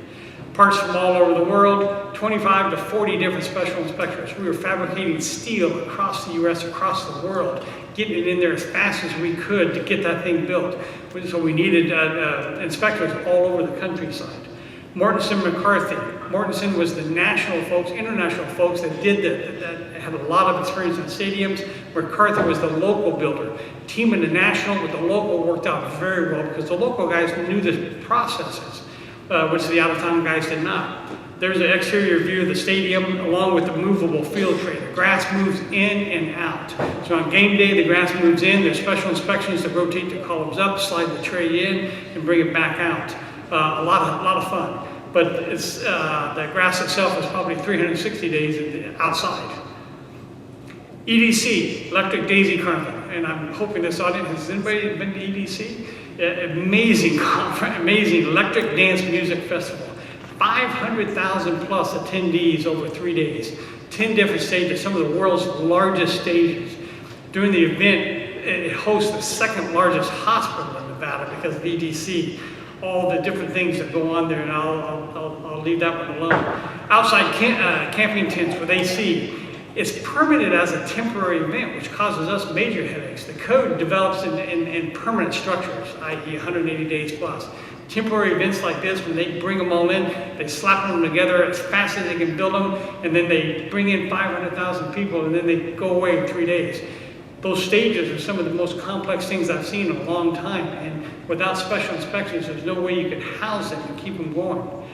10 building inspectors and 20 fire inspectors during the course of this work. This is one of the world's largest stages right here. So it's got a wind program, and when the desert winds fly up, it has the ability to drop the stage down and keep it moving. But our safety is first priority, but without special inspections, accredited programs, we couldn't get through it.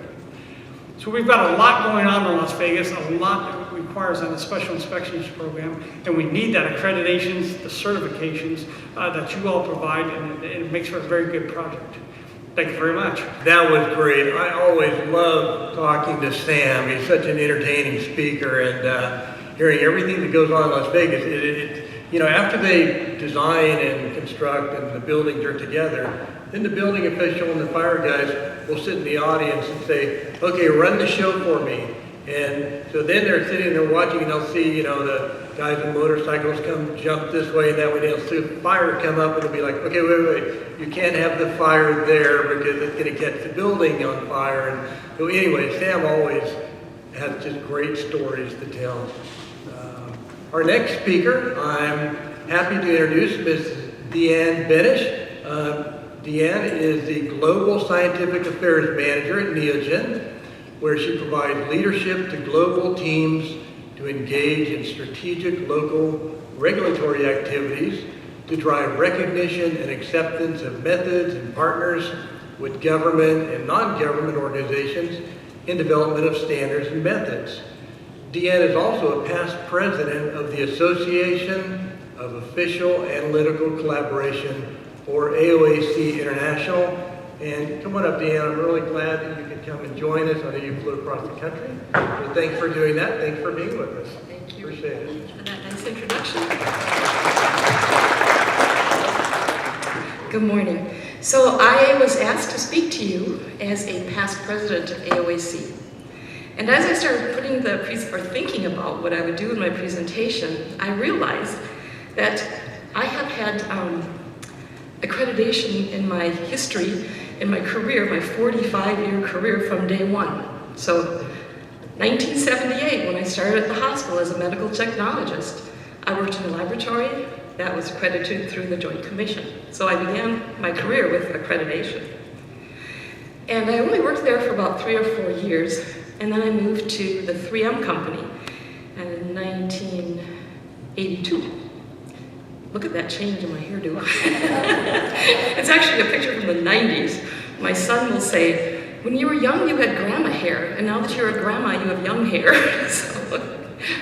So I started there, and I worked in the healthcare group, which was highly regulated, and our manufacturing facilities were accredited to ISO 13485, I think it is, so a higher level than the food industry where I work now. But I worked in that area for quite a while, and then I moved to the food area of 3M. And my first job was to cover I was a tech service person for Asia Pacific. So from Japan through New Zealand was my territory to cover and work with my colleagues and with customers and regulators in the area. And my first job was in Travel International, was in 1991 to Indo Foods in Indonesia.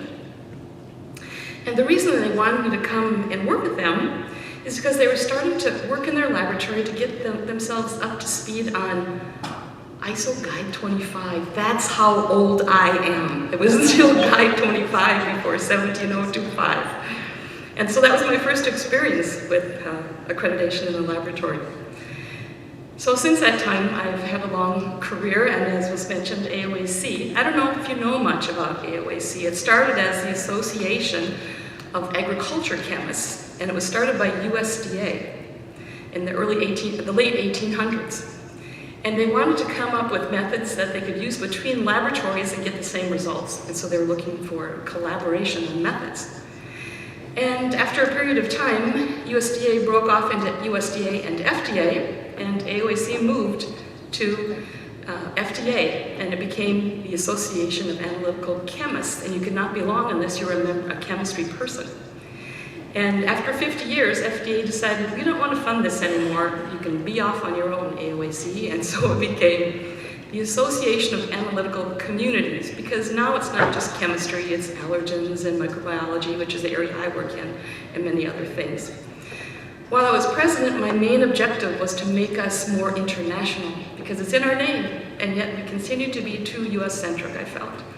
And so with a lot of pushing, I'm a very pushy person when I think something should be done, we have expanded to 120 countries over 5 continents in that time, and we have good representation in the region. Our next section meeting is going to be in Ho Chi Minh City, Vietnam, in the early part of August, the Southeast Asia section. So if you are able to attend, I hope you will participate. So AOAC has been involved also with accreditation for a while. So 17025 first was published in 1999, and then it was updated 5 years later, and that's when AOAC put together a committee within AOAC to draft some guidelines to help people with method verification for methods. Up until the latest ISO standard, there was no standard for method verification. There were only a few good guidance documents. NADA had one. That's one that we actually used in the development of the new standard, but this was the guideline that was put out early on. And then when the latest 17025 standard was published, AOAC again put together a guideline, not just on verification, but through the whole document. And the first 10-page document was available freely and still is on the AOAC website, but now it includes 17025, and so it's copyrighted and it has to be for a fee. AOAC also is an accredited proficiency test provider for microbiology methods, for chemistry, for pesticides, and vitamin and nutrients in infant formula and adult nutritionals, which is, I'll show you in a minute why that's become important for us. And AOAC partners with different accreditation groups. This is one that was just done in May with the A2LA group. And so they're open. I keep saying we because as president now I feel like it's we, and I'm a member, so it's we. So if you're interested in doing this, please contact AOAC and work with us. So AOAC, back to the proficiency test thing I mentioned for infant formula and adult nutrition. We had a president at AOAC who was involved in ISO as well as AOAC, and he was on the subcommittee for milk and milk products. And at the same time, AOAC was developing standards for milk and milk products, and he thought, well, we're doing the same thing. We should work together. And I know a lot of times people talk about, well, harmonize, but harmony, when you sing in harmony, you're not singing the same note, and people seem to think harmonization is the same, but it's just working together to work well. In this case, however, they did work on the exact same method. Each organization had their own way to develop the method, and so they'd work for a while, they'd stop and align, they'd work again for a while, they would stop and align. So in the end, they came out with the same standard, which they presented to Codex, Committee on Sampling and Analysis, and that became an AOAC method, an ISO method, and an International Dairy Federation method. And the methods were accepted by Codex to be dispute methods, and it was so successful, they've continued to this day, but ISO enjoyed that collaboration with AOAC and asked, will you be willing to collaborate on additional standards as they're developed? You know, nothing's planned right now, but just for the future. And so the collaboration was signed in 2018 to work on any standard underneath Technical Committee 34, which is for food. And the US chapter is run by AOAC. So I talked about ISO because I'm just as heavily involved in ISO as AOAC.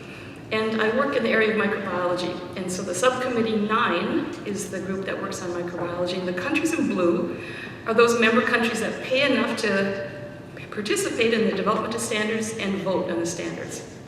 And the countries in yellow or brown, I don't know what color it looks like to you, but they pay a smaller fee so they can observe, but they don't pay enough to participate or to vote on the standards. And what we've worked on over these past number of years are standards for method validation. There's one for standard methods and reference methods. There's one for alternative proprietary methods, so more like test kit manufacturers would make. And single laboratory validation. And the most recent standard that has come out of that working group is a standard for method verification. I was a co-lead on the drafting of this standard, so it took about 10 years. It was a very tortuous path. People had very strong opinions about what should or should not be done, so it took a while to work through all that. But we did get it published in 2021. And we also created a draft, what we call a transition statement document, because many of the standard methods, believe it or not, are not fully validated, which means they haven't had a collaborative study, an interlaboratory study, or they're only validated for a few food categories and there's 15 food categories that they need to have included in a validation. And so we needed to allow some time for those standards to get up to speed. So this document was created for users, for assessors, and accreditation bodies to help them understand that we're not quite there yet. And now my career, I worked for 3M for 41 years, but in September of last year, 3M sold the food safety business to a competitor, Neogen. So I transitioned to Neogen, and I've worked there for the last 9 months. And one of the first things I was asked when I took the position was from our customers around the regions. They were saying, my methods are under my lab accreditation, and now the name's going to change, and other things will change. Are they still okay? And so we work with AOEC, we work with Microval, we work with APNOR certification, the main certification bodies in the globe, to ensure that yes, your method hasn't changed. The name will change in the future, and perhaps a manufacturing site or two, because right now 3M products are manufactured under the 3M healthcare manufacturing process, and we have to strip it away from 3M and become standalone. So I created a 2-page document kind of outlining what the concerns were and how they're being addressed. And even though I thought I understood things, I still am only this smart, and I do have friends who are accreditors around the globe, so I had it reviewed by actual people who assess laboratories around the globe. And I had some from Europe, I had from North and South America, from Asia, and tried to get an overall view and said, when you come to assess a lab, if you were presented with this, what's missing? Because our customers we'll keep this in their file, and if there's any questions, they'll bring it out for you. And so I got some really good input from them, thankfully. And with that, it's quick, but I just want to thank you for the opportunity to speak to you. Thank you for the opportunity to participate in accreditation my whole 45-year career. And thank you as a consumer of products and services and manufacturing things that have all benefited from accreditation. Thank you.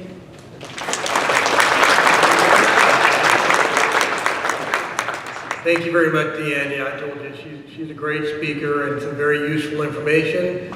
We definitely appreciate it. Our next and our last speaker before the break is Mr. Osama Yunan. He's the General Manager and Superintendent of the City of Los Angeles Department of Building and Safety. As the General Manager, he oversees the operations of the department's 1,000 plus employees in 11 different geographical locations. Osama is a licensed California professional engineer and a lead accredited professional with the U.S. Green Building Council. Coming off, Osama, thanks for being here. We appreciate it. Thank you, appreciate it. Good morning, everyone. Well, first of all, I want to thank you for allowing me to be here today. It's indeed an honor. Today I want to talk to you about the Department of Building and Safety and what we do as it relates to accreditation. But before I do that, I do want to give you some background on some general information about the department. Building and safety has been in existence for over 130 years, 1889. And I say that because that plays in what we do as far as accreditation today and what we've been doing. We started with one employee in 1889. The picture there is the department from 1910. And today we're over 1,100. As the city grew, we had to grow with it. And the reason we need so many people is because if you look at the statistics, we do about 170,000 permits a year, and we perform about 1 million inspections. That's quite large for a city. City of LA, in perspective, is the second largest city in the nation, right after New York, in population. We are the largest city in area-wise. So what we do as a department is we implement the state building codes. So the state publishes a code that's based on the national codes like ICC, and they amend it, and in turn the city does a little amendment of its own, and that's what we implement. We do building, mechanical, electrical, plumbing, which is the norm for any building department. But in addition, which is kind of unique to LA City, we also do fire protection, elevators, and pressure vessels. And that's again, because the city is so old, they did it from a long time ago. We also enforce the zoning code for the city, which is totally unusual for a building department. The department also has product approval and accreditation, which is again unusual, but that all comes, and I'll go over that in a couple of slides. So the city is very thorough in materials and equipment certification. When you go through plan review or when an inspector goes out there, they want that label, they want to see that's certified. That sometimes catches customers by surprise. Sometimes they're really upset about it because they'll tell us, well, I've used it all over the place, no one ever asked me. And that's why it's really important for all of us to do that. We do recognize 17065, the ISO system, which is a great system. We recognize it for certification and testing agencies. And here's the code section that, and you look at the date, 2022 is the first time in the history of the city that it recognizes 17065. Prior to this date, we really been in, for the past 20 years, it's been we recognize some, not others, and prior to that, we didn't recognize anyone. And so the way the accreditation certification for the city started is in the early 20s. The department started getting a lot of materials that were not safe and were not up to quality. And the department was tasked, well, we gotta come up with something to make sure these materials are coming into the city are safe. So they created a mechanical test lab, an electrical test lab, and a research division for building products.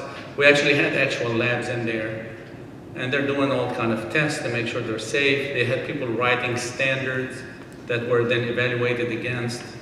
But that was a long, long time ago. Since then, the world is different now. We have first-class industry when it comes to certification and accreditation, which is you. We don't have the resources or the expertise any longer. Like Sam mentioned, we're always short-handed on resources. So now it's time to transition completely off what's been a great system for over 100 years into what's here today, which is a very sophisticated, thorough process. The 17065 accreditation system is something we all need to follow. And that's what we need to do. Although we accept the 17065, we still have customers, as you can see by these numbers, close to 300 applications that still come to us because they've been coming to us for 50 years. So we need to find a way how to successfully and safely and practically work with them to transition them over to the new system. The ones that already have 17065 actually already transitioned. They don't need to pay the extra cost. But that's where we are, and with that, here's a picture of we had when an APAC evaluation team came and visited the department. But with that, again, thank you for the great honor, appreciate it.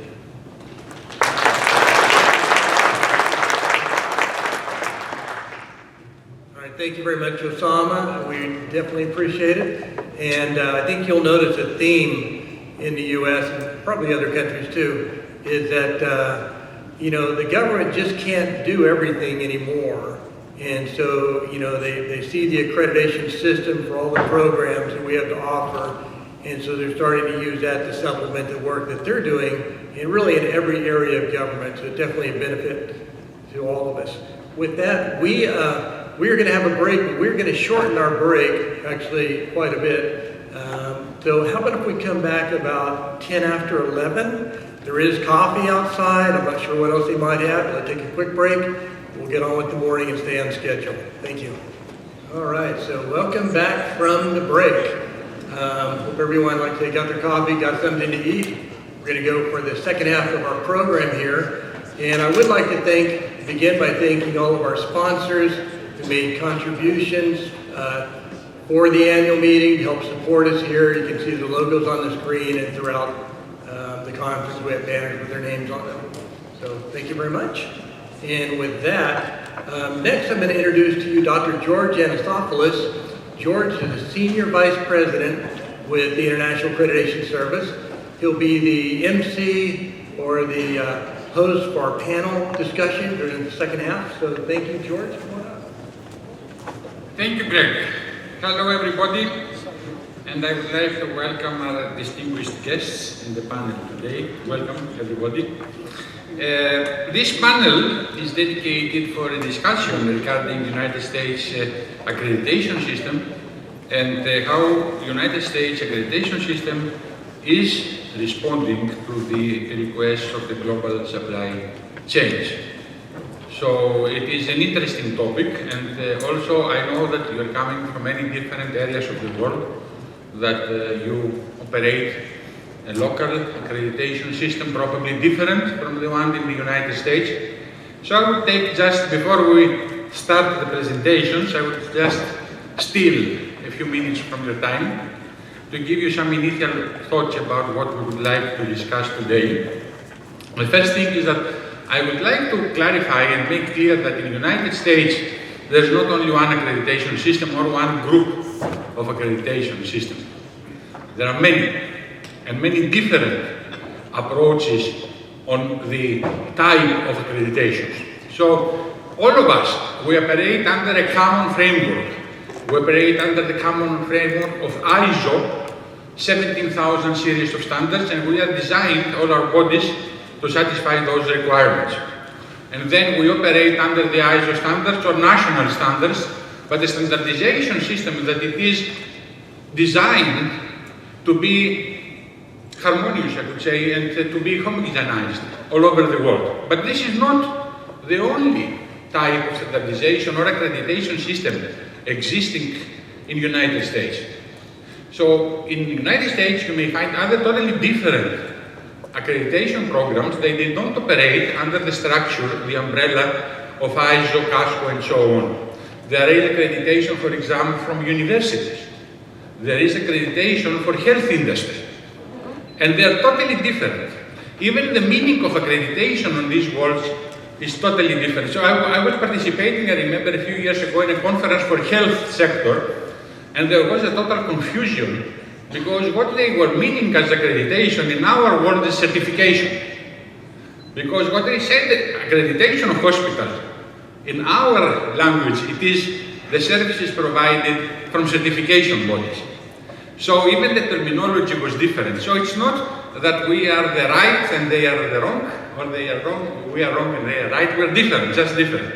And you may ask me, okay, why there's no any harmonization process? Because in the United States, it is the market who decides the program they like.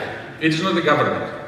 So it is not federal responsibility to introduce a harmonized accreditation program all over the country. It is the responsibility of the different sectors, fields, markets, to develop their own conformity assessment, let's say, systems. And this is the reason that there are different conformity assessment systems. And I mean the ISO 17,000 type of accreditation, one of these small accreditation worlds that they are operating in harmony in the United States, and nobody is angry with the other one, and nobody wants to be the monopoly and integrate all the other ones, and nobody is thinking to go to the government and ask to regulate the market. So the market is regulated by itself, there is competition, and there is also, in addition, the famous United States antitrust law that it does not allow to create monopolies in accreditation. So if one day I will go to my friends here and I say to LA and NAB and EHHA and everybody else, let's make one common accreditation body, we will be in trouble because we will break the antitrust law of the United States. So that's why I would like to explain to you that the system in our country is totally different in the mentality of many other conformity assessment systems all over the world that they try to create a local monopoly under government regulation. And of course, supporting this idea is the whole process of how to support the global supply chains, because supporting global supply chains, we need some kind of harmonization on the conformity assessment process.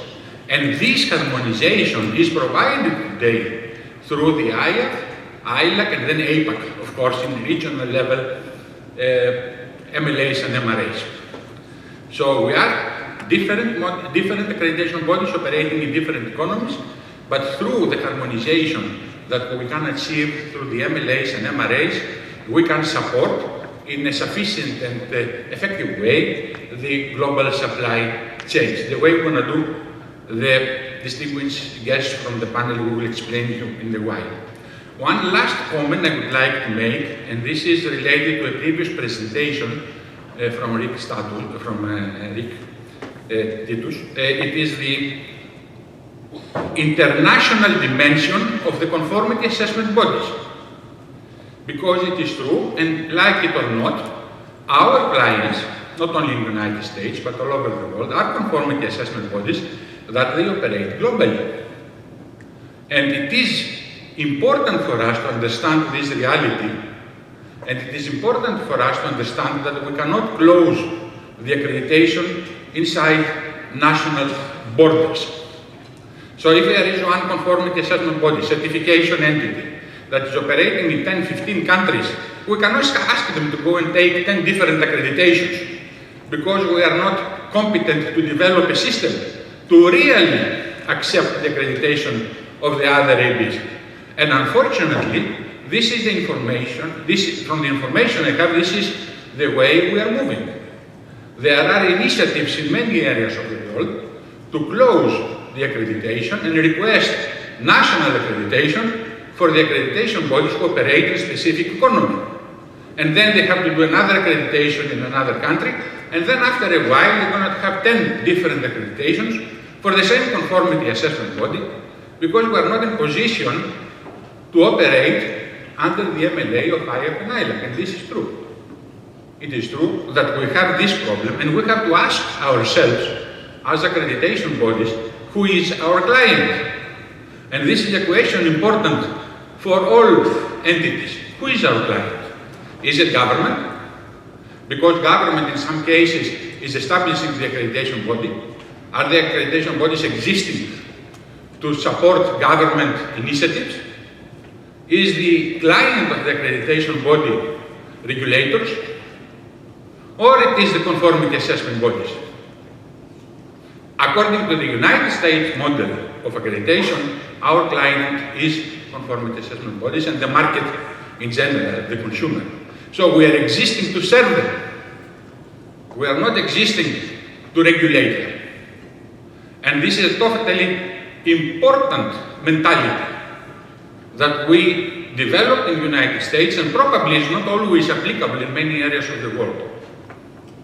So understanding who is our client and operate in such a way to serve the needs of our client, we believe that it is important for the future of accreditation systems and how to support, of course, global economy and global supply chains. So I think I talked too much. And I apologize. So we're going to start our presentations. I'm going to invite the first speaker. The first speaker is Trace. Everybody I think knows Trace. Trace McIntyre is the Vice President of A2LA.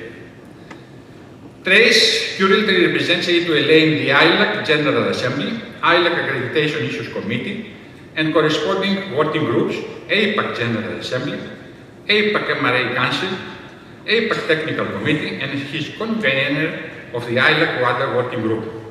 How you can do all these things at the same time? Huh? I'm admiring you, Trace. Great work. So, Trace is approved ILAC, APAC, and AAC lead evaluator. So, Trace, please, you are invited, and we will be happy to listen to your points. Thank you. Thank you, George. Welcome, everybody. to not only APAC, but my country, the United States. Happy to have everybody here for the first time in 4 years, as we heard earlier. It's really nice to see everybody. So I've been asked to talk about accreditation within a global perspective. So I'll cover just a real quick introduction of who A2LA is, if you didn't know, the WTO and USMCA principles, competition, as George spoke about, and you can see we have some competition here in the United States, global presence. So about A2LA, we're an independent, nonprofit, non-governmental, third-party accreditation body offering internationally recognized accreditation across a number of conformity assessment activities. We're founded in 1978. As you can see, we're celebrating our 45th anniversary this year in 2023. We're the largest U.S. conformity assessment accreditation system in the United States, 3,600 plus CABs, 4,200 plus certificates. Extensive experience dealing with regulators here in the United States. So we all know the ILAC tagline, accreditation delivering global confidence, but monopolies are very disruptive to this model. We also saw this logo here, the World Accreditation Day logo, all over social media 2 weeks ago. Accreditation supporting the future of global trade. Accreditation on a global scale supports global trade. So let's look at a laptop, for instance. We have Lenovo, which is the manufacturer of computers. They're a Chinese multinational corporation. We have Intel, which is a semiconductor manufacturer, also A2LA accredited, is an American multinational corporation. You have Harman JBL, which makes the speaker, is American audio manufacturer, also a subsidiary of Samsung. And then you have Microsoft, which makes the operating system, again, American multinational company. So the overall objective of the WTO is to help its members use trade to raise living standards, create jobs, and improve people's lives. And one of the 5 guiding principles is the promotion of fair competition. Here in the U.S., we are bound by the USMCA, the United States-Mexico-Canada Free Trade Agreement. It's a free trade agreement supporting mutually beneficial trade, resulting in freer markets, fairer trade, and robust economic growth. And as I indicated, here in the U.S., we have ample competition amongst the accreditation bodies. A2LA, we have AIHA, ANAB, IAS, IOAS, PJLA, UAF, and NAVLAC. Competition provides positive drivers such as pricing, promptness, customer service, and most of all, choice. So we have to manage that competition. So we do that through APAC and ILAC setting a common level of expectations. APAC, we manage that through the MRA-MC, which I'm the convener of, chair of, and through internationally consensus-based standards such as 17011, 17025, 17020, for instance. It promotes and determines equivalence. Internationally consensus-based test methods and/or standards from like ASTM, ISO, IEEE promotes global application. So when you think about testing scopes and calibration scopes around the world, they all typically look the same. They, from economy to economy, they list internationally recognized testing methods. Calibration scopes look identical from economy to economy, listing calibration parameters, measurement methods, measurement uncertainties. These consistent scopes allow the end users to identify accreditation activities. So from global presence, CABs with global operations desire to have a single AB. They want to have a single database, a single application, single point of contact, single language. You can build efficiencies into the assessment process based upon lessons learned from one location or the mothership to the next and to the next and the next. You're able to determine harmonization and implementation of the management systems if you're bringing the same eyes in there and you're learning from previous assessments. And also manage accreditation in a more streamlined and uniform approach. CABs also desire, as Rick Titus mentioned, they desire to have choice with their AB based upon where their business models are. So regulatory specifiers, so in the United States we have the FCC, the Federal Communications Commission, as well as the United States Automotive Manufacturers. So they might want to be closer to the regulators. So you have, for instance, the FDA ASCA program or the FCC Part 15 program. So global presence and choice and acceptance is acknowledged by ILAC in the current ILAC G21. It's also been confirmed by the ILAC legal firm in review of the legal opinion of the draft PXX document that Jennifer spoke of. And you'll hear about more of that when we were at the MRA Council, as well as the GA, of the desire from the APAC executive to vote no on that document, so we can not embrace that. So ABs and cabs need to be able to work openly in a global free market economy under fair competition principles set forth in the WTO and ILAC arrangement. In order to achieve the vision of accredited accepted everywhere, we must all be aware of the role in the global economy and the purpose of facilitating trade and supporting the improvement and protection of safety, health, and the environment. That's pulled out of the ILAC articles. We all need to educate our governments to embrace the ILAC model of one accreditation accepted everywhere. Economies and regions requiring their own accreditation and regulatory rulings will likely cause financial hardship on the users of accreditation services and eventually lead to destroying the ILAC vision. We need to embrace this purpose before regulators and specifiers of accreditation begin to lose faith in the value that accreditation holds. Thank you very much.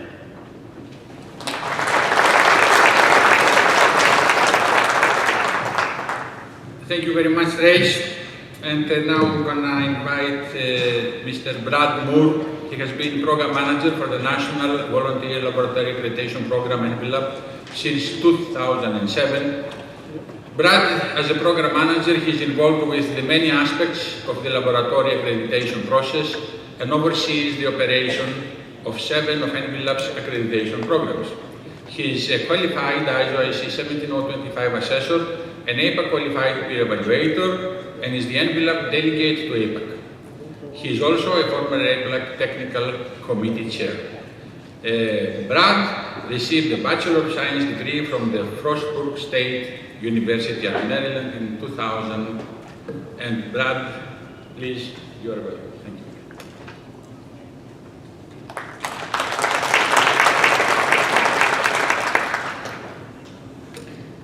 Thank you, everyone, and greetings to our APAC colleagues here today. And it is a privilege to speak to you on behalf of the NAVLAB Laboratory Accreditation Program and our chief, Ms. Dana Lehman, who I believe is under the light that I can't see over here. The National Voluntary Laboratory Accreditation Program, abbreviated to be known as NAVLAB, is the accreditation program residing at the National Institute of Standards and Technology, otherwise known as NIST. NIST is the National Metrology Institute for the United States and is one of several agencies under the U.S. Department of Commerce. I will be sharing about NAVLAB, referring specifically to the accreditation body, and NIST, which refers to the federal agency and the NMI. Established in 1976, 75 years after the founding of NIST, NAVLAB offered our first accreditation program, thermal insulation, and other testing programs soon followed. Beginning in the mid-1980s, the increase in the use of accreditation as a regulatory tool involved NAVLAB in several new testing programs, leading to the emergence of the asbestos testing program. Mandated by the Asbestos Hazard Emergency Response Act of 1986, and asbestos remains our biggest program still today. Other programs in support of federal regulatory agencies developed during the 1980s and the 1990s, and some of these are electrical motors, lighting products, fasteners and metals, EMC, and telecommunications programs, and also the IT and security.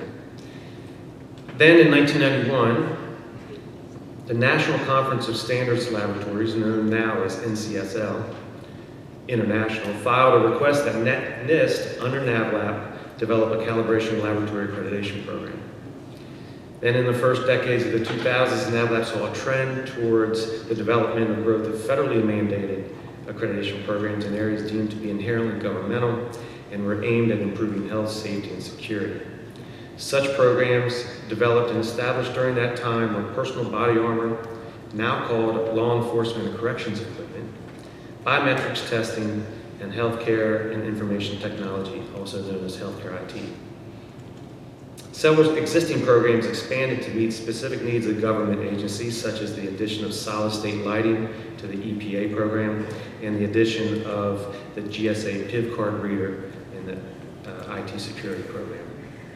So NAVLAP operates 19 accreditation programs with approximately 600 accreditations under our scope of recognition for ISO IEC 17025.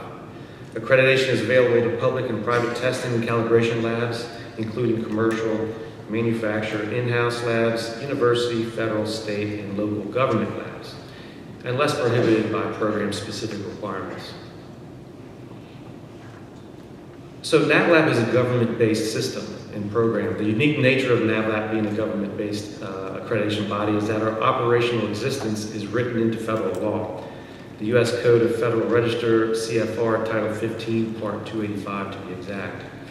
So what does it mean to be a government-based accreditation body? In the case of NAVLAP, accreditation programs are established based on request and demonstrated need, typically by federal agencies. Our most recent programs established were directly requested by the U.S. Department of Defense and the U.S. Department of Homeland Security. Also, NAVLAP operates as a fee-supported service.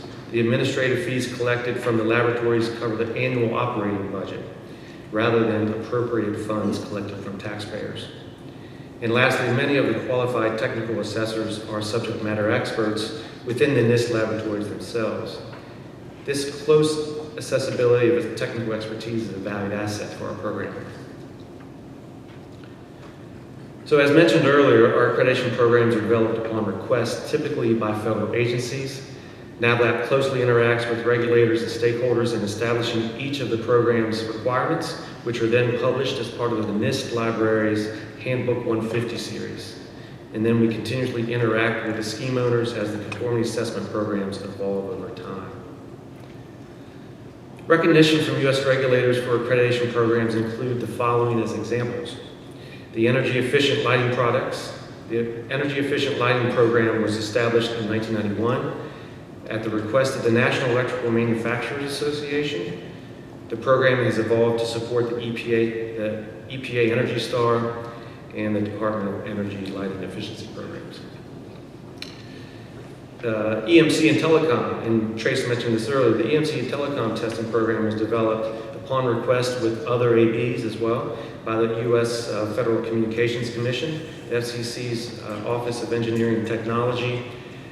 They operate a radio frequency equipment authorization program to ensure that RF devices used in the United States operate without causing harmful interference and comply with FCC rules. Accredited test reports are then used to support the equipment certification process. So the ionizing radiation dosimetry program, the U.S. Nuclear Regulatory Commission, the NRC, obligates that personal dosimeters, which determine the radiation dose over time of an occupational worker, shall be tested by an accredited laboratory.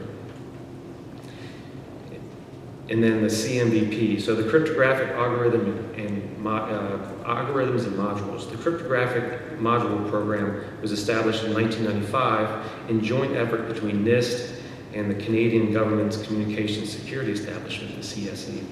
The CMVP program continues partnership between NIST and the Canadian counterparts, utilizing test reports from accredited labs to support the validation program for encryption of algorithms and modules used in a wide variety of products procured by the federal government. So finally, in closing, NAVLAP has a long history of participation as a signatory in the MRAs. In 1997, we were part of the initial APAC MRA signatory in Tokyo. In 2000, NAVLAP signed on with the ILAC MRA in Washington, D.C., and then in 2009, NAVLAP was recognized with the IAC with the signatory in Costa Rica. So NAVLAP promotes these arrangements with stakeholders and operates cross-frontier policies in harmony with the ILAC G21 principles of cooperation. So for the better part of 50 years, our recipe for accreditation program development has largely gone unchanged, which is to say that requests arrive from agencies, typically, are followed with close interaction with the stakeholder through the time of the development stage, and finally roll out of the program. And then continuous maintenance is performed as the stakeholders' needs change and the MRA guidance and policies evolve. So we look to the future and continue our cooperation with federal agencies, trade organizations, and our APAC MRA members domestically and internationally. So thank you very much.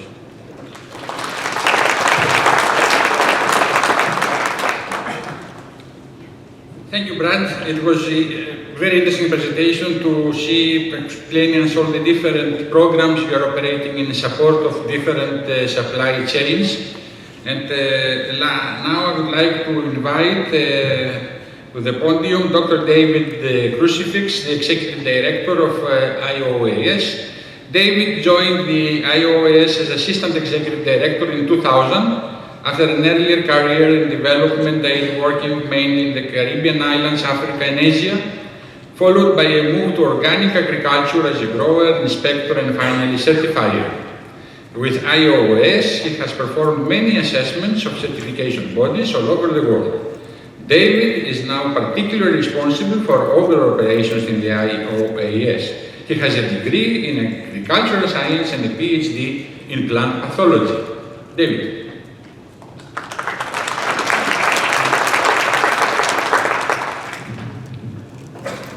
Good morning, everybody. It's great to be here. Great to see you all.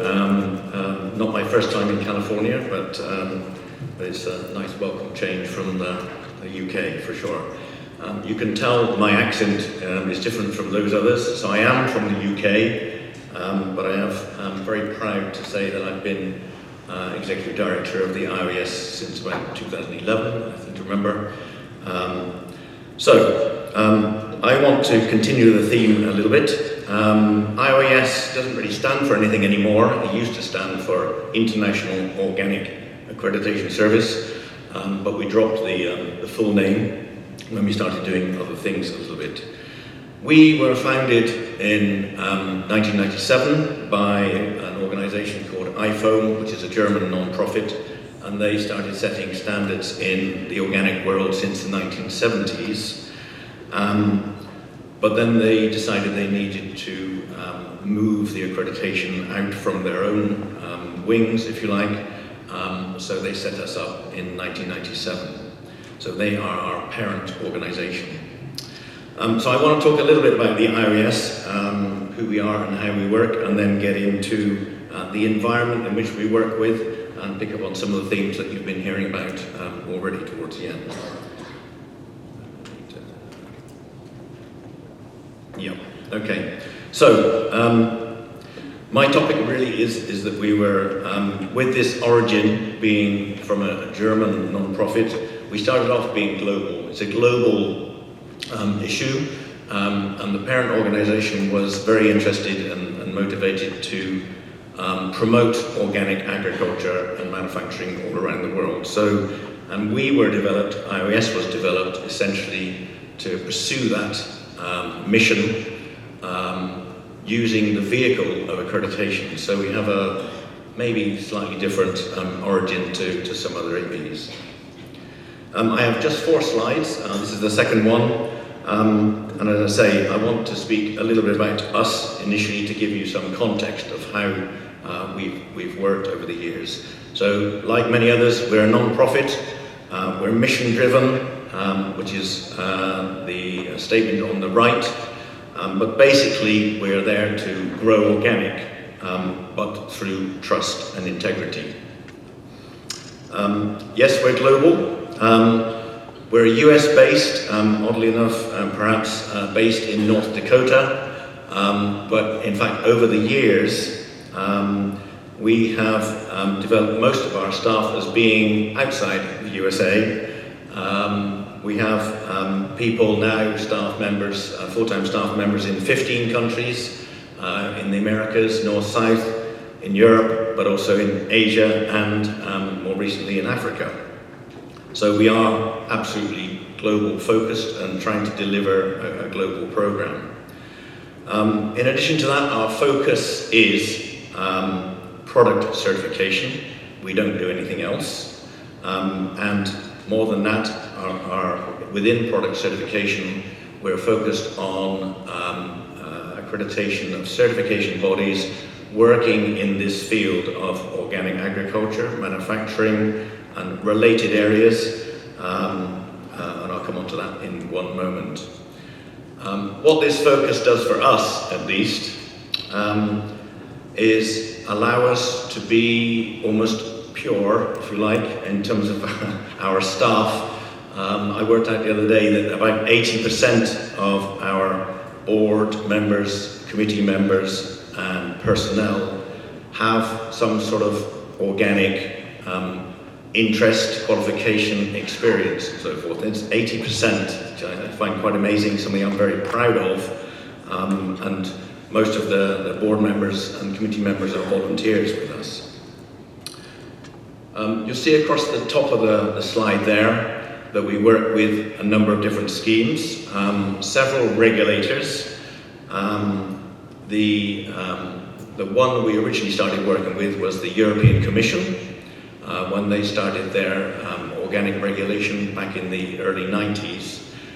We picked it up in the late 90s, and we've been working with them ever since, and have a great relationship with them. The other one is Canada. We work with the Canadian Food Inspection Agency since 2009, since they set up their regulation.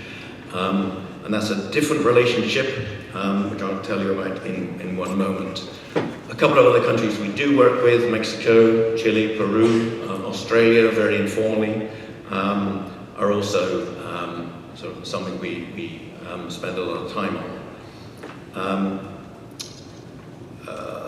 Okay, so as well as regulators then, we also work with a number of private schemes. Again, the logos are on the top there.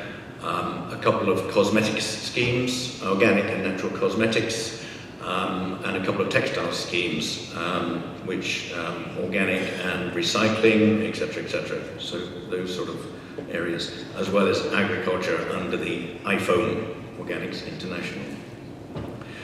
We do venture into non-organic work sometimes. Global Gap is really the only one, but it's not a big thing for us, and it's mainly delivered to clients where they need it. We are, I think, a small AB, and probably destined to remain that way, but that's okay. We work with just over 80 CVs, and they're spread around the world, just like we are, from New Zealand to Japan to Argentina to Canada, and in between. And they themselves work in 35 countries, so we're visiting many countries in that time. So next slide. I just wanted to keep this very simple in terms of what I'm showing. So it's the environment we work in. If you took a look at the right-hand side of the slide, this is a typical scheme owner, SO scheme owner, working through IF and many ABs, perhaps through an endorsed scheme like Global Gap, for example, but also where regulators refer to and the IF signatories as acceptable to work within that scheme. So we have several like that. The EU Commission is one of those, and Global Gap is obviously an endorsed scheme within that. The middle route there, which you see there, is probably the most common we work with. It's where the scheme owner has essentially filtered or self-selected who they work with in the AB world. They don't work with everybody. It's the majority of our schemes, like Global Organic Textile Standard, the Cosmos Cosmetic Standard, etc., etc. So that's our commonest model. And then the one on the very left-hand side is a fairly unique situation where we work with iPhone, and we're the only AB that works with them, but that's just because no other AB seems to want to work with them. So that's just a little bit different. So what I'm pointing out here is that we need somebody mentioned diversity this morning. We need that diversity, we need those choices. Our experience is essentially that some scheme owners really want to work with one or a few selected ABs. Why is that? It's because they like the expertise, they like the experience, they like the responsiveness, whatever. But that's what we see quite commonly, and I think we really need to understand that. George talked about who is the customer. Well, here the customer for us is the scheme owners as well as the cabs, because they're the ones that set up the scheme. So what does it mean? It doesn't mean that accredited once and accepted everywhere is not working. It just means that regulators should be able to accept the ABs they want to work with and give them some flexibility. We have to realize that that's needed. It's not a call to fight between ABs. We work with ABs here and we work within the same schemes. That's not really a problem at all. We just need to, it's a call to play to our strengths, if you like, within this world. So, last one. I've said iOS is now 25 years old. 1997 is when we were born. And the people you see here, this was our 25th anniversary last year, have made this work. It's really very successful. As a community, an AB community, all of us here, we need to continue to give schemes what they want in the world. Sometimes that means choosing their AB or ABs to work with. We need to listen to them. So let's discuss that this week more as we can. Thank you for listening to me.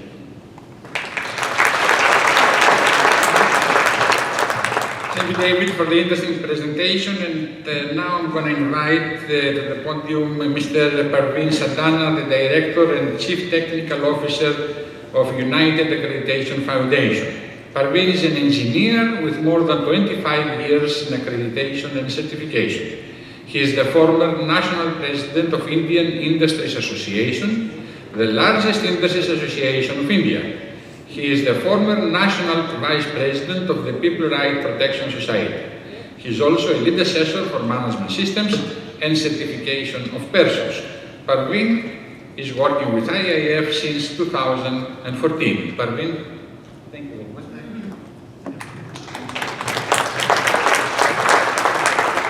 Thank you, George.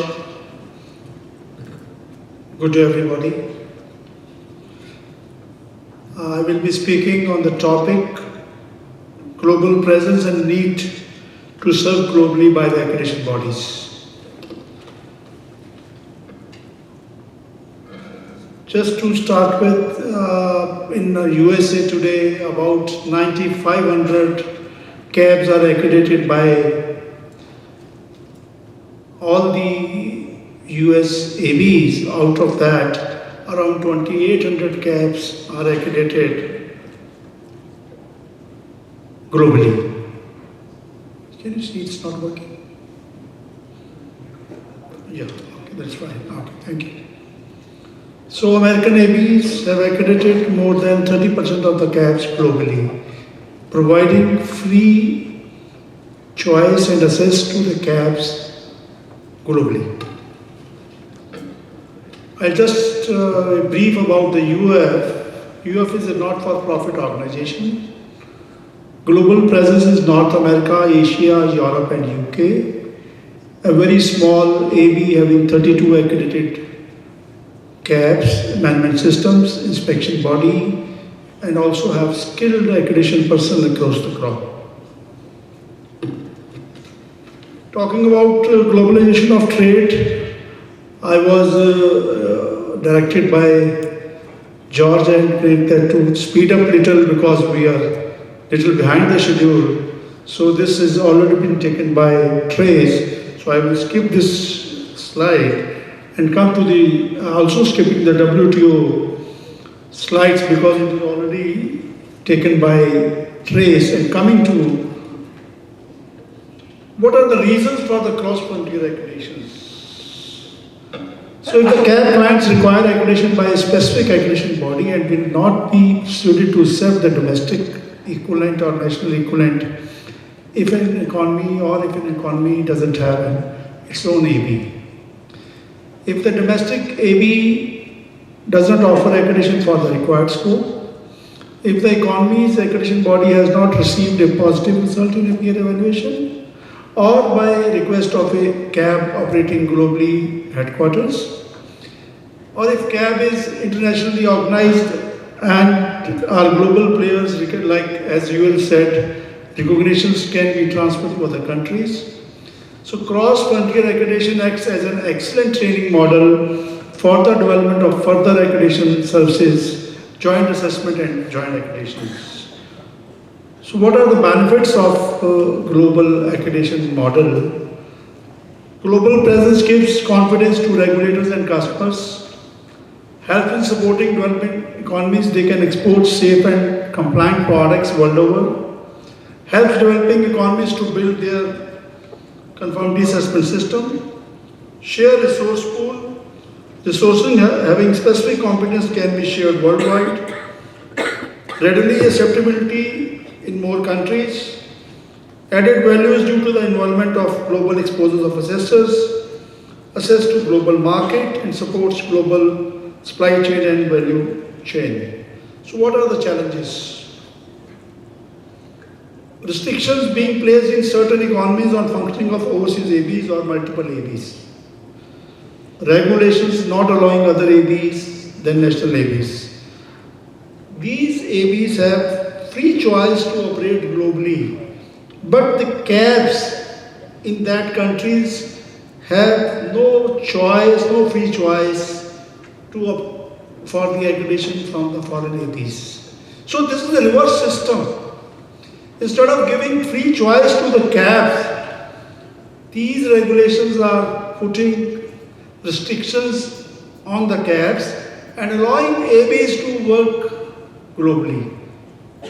Second, looking into the same model, ABs in other countries advocating similar approach to their governments or the regulators to make such restricted regulations. And they are not responding in WTO as agreements in spirit. So I like equivalence not being respected by ABs, greater consideration of each other's accreditation needed by regulators in different countries. Larger regional groups, we are larger as said, but other regional groups posing policy restricting cross-country accreditations. So at APAC, we need to see and we need to provide the cabs have free choice to competent accreditation system globally. Thank you very much.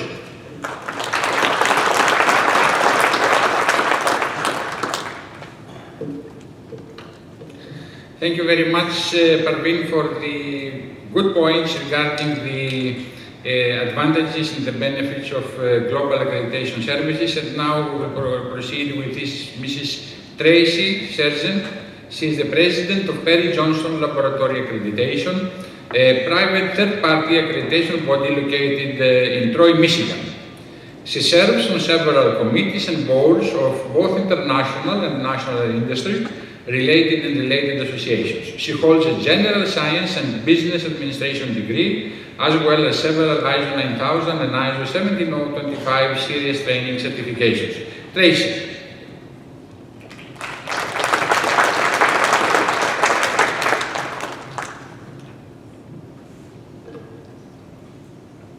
Well, thank you, George.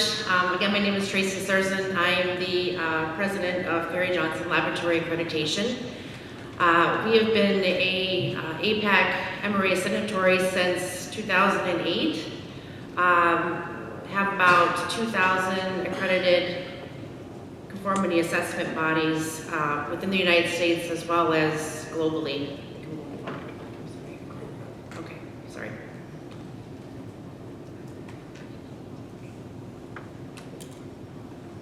Sorry about that. Okay, so today before I get into my presentation, I'm going to be talking about the benefits and challenges that us U.S. accreditation bodies might come across when supporting our U.S. governmental accreditation bodies. So our accreditation body, we're located in Troy, Michigan, which is right outside of Detroit. There you can see on your map, we're quite a bit of ways here from California. Our state is also known as the Great Lakes State. We border our friends there in Canada. And Detroit is known as the Motor City with the big three, all headquartered there in Detroit, GM, Ford, and Chrysler. If you're interested in Motown music, that's where it was established in Detroit. And Michigan is not just about Detroit, it also has a very some very beautiful scenery in our northern part of our state. So if you ever get a chance to come out there, visit Detroit, but also head up to northern Michigan. So with that, Brad covered a little bit on some federal programs or governmental departments that utilize ISO accreditation as part of their program. Maybe they utilize the ILAC MRA as well. Some of these regulatory groups also have maybe more than one program within their departments. But all of these groups, and there could be more, we have about 15 to 20. We have state programs that rely on our accreditations and the ILAC MRA. So this morning I'm going to be talking a little bit about how our government utilizes the U.S. accreditation bodies, their process, some challenges and lessons learned, and at the end, hopefully I have some time. I did receive some feedback actually from some of our regulatory groups that utilize our accreditation. I'd like to share some of those comments with you as well. So most government, U.S. government regulatory programs or departments that utilize the U.S. accreditation bodies or even other ILAC MRA signatories usually have assigned some type of MOU or conditions and criteria document. And those documents usually will go from anywhere from 1 year, maybe 3 years, maybe longer. Some of our programs and some of the government bodies that I mentioned in the prior slide actually used to assess their own laboratories and decided to transfer that over to some of us who have signed this agreement. But they still kind of get a little nervous about, do we let go? So they have these requirements and their conditions and criteria documents that might cover several things that they want us to do in order to support their program. So some of that could be, they want us to provide a copy of the assessment report. Maybe they want their certificates issued a certain way. They want to be, a lot of them participate, as you see in our evaluation reports, they participate in our APAC or regional group evaluations. They want to know when the assessments are going for their program because they like to observe. Most of these programs have their own additional criteria, so not only do they use just 17025, for example, but they also require us to create specialized checklists for their program as well. In some instances in the United States, there could be programs that just require laboratories to become 17025 accredited. They have no agreements with us at all, and in some cases, there are maybe possibly states or groups that we might not even know they're using our report or our certificate. So, it varies between groups. I'm going to share some challenges and experiences, and maybe some of you can relate as well, is that not only do we have to follow 1711 as ILAC or APAC signatory for supporting these government programs, but we also, again, have to make sure we meet their needs as well. So in some cases, there could be government or regulatory programs that list that they want to use us, ILAC, APAC, MRA signatories, but maybe the requirements are really broad. So what we have to do as the U.S. accreditation bodies is communicate with them, and a lot of times this comes from asking a lot of questions when they come and say, wait a minute, we might need to revise these requirements because everyone is assessing in a different way. Some of our government or regulatory groups, again, who are using our programs may not actually adopt certain ISO requirements. So for example, 17025 2017, when that came out, it did remove a lot of procedural documents, quality manual, and some of our regulators said, nope, I don't like that, so they put it back into their program. So it makes it a little difficult for us to, when we get out there, we're assessing general 17025, and then the next day we might be assessing a government program, and I have to remember that that requirement is in there. Also, their transition periods might be a little bit different as well from the ILAC, which is 3 years. They might want it sooner, they might want it later. Also, during COVID, we did have a lot of conversations with our regulatory and government groups about how are you now going to assess our program. We're a little nervous about this. How are we going to make sure our laboratories and our program are still meeting the requirements? So in that case, all of us, I believe, were forced, just like probably many of you, to do remote assessments. And we had the regulators or government come on our assessments, join us so they can see that it worked. And I think overall they were pretty happy with what we did for the time being. Also, they will provide comments on our reports at times, so that can cause a little bit of a challenge for us, is that not only do we use our program management to train our assessors and making sure they're assessing the requirements, but then we might also have the government or regulatory groups also making comments on it. So we might have a little bit of misinterpretation, they were there, we were there, you know, who's right with certain things, but usually it all works out. They also get involved with our suspension and withdrawal process. So that's really important for some of our government or regulated programs. Many of these labs, they have to have accreditation, one, in order to have a license, or to be able to do projects. So if we decide we are going to pull an accreditation, they're very involved, they want to know the timelines, they want to know what maybe the laboratory then gets back into good standing, they want to be part of that, and they want to know what they've done to achieve to that point. Also some, I guess that I would say misinterpretation with some of our government programs too, is the fact that we can't, if we have agreements with our regulatory groups or our government groups, we could release information. If we don't, and say someone is using our accreditation at the level of approval, we can't always just supply a copy of the report and information about the assessment. We have just, 1711 requires us to have confidentiality requirements, it's written in our agreements. So that's kind of a challenge that we have to educate, particularly this might happen more in states, that we can't just release information. So until they decide to have agreements with us, or we haven't written in with our customers, we can't release that particular information. Why they're successful, many government programs administrators have standing meetings with us, accreditation bodies. I really think that's the way to go, especially when a government entity is fresh at doing this. It helps keep that line of communication open. They also do provide training and assistance as necessary with USABs. They will ask for comments and some feedback if they're changing their accreditation programs. And they do, and I really like this, is that most of them again, do come on our evaluations and do peer evaluations with us. It's a really good way for them to justify what they did, to make the decision to use the ILEC-MRA, to use the ABs, and they get trust in us as well. So just really quick, because I'm running out of time, and I apologize, Doug. So I did get some feedback from 4 or 5 different regulators, and I won't spend a lot of time. But this is, what our regulators or government programs are saying about us in the U.S., and I do have some that are also from international. But this is from Jordan Adelson. He is the chair of the DoD Environmental Data Quality Work Group. And this is for a environmental lab accreditation program some of us are involved in. But overall there, you can see that he feels this having his program shift to the U.S. accreditation bodies was a tremendous success, and it allowed them to use the resources differently. Also, same thing from Steve Clark from the Department of Energy. Also feels very similar. Their program lines up with the DoD ELAP, but overall very happy with the U.S. accreditation bodies and how we're assessing their program.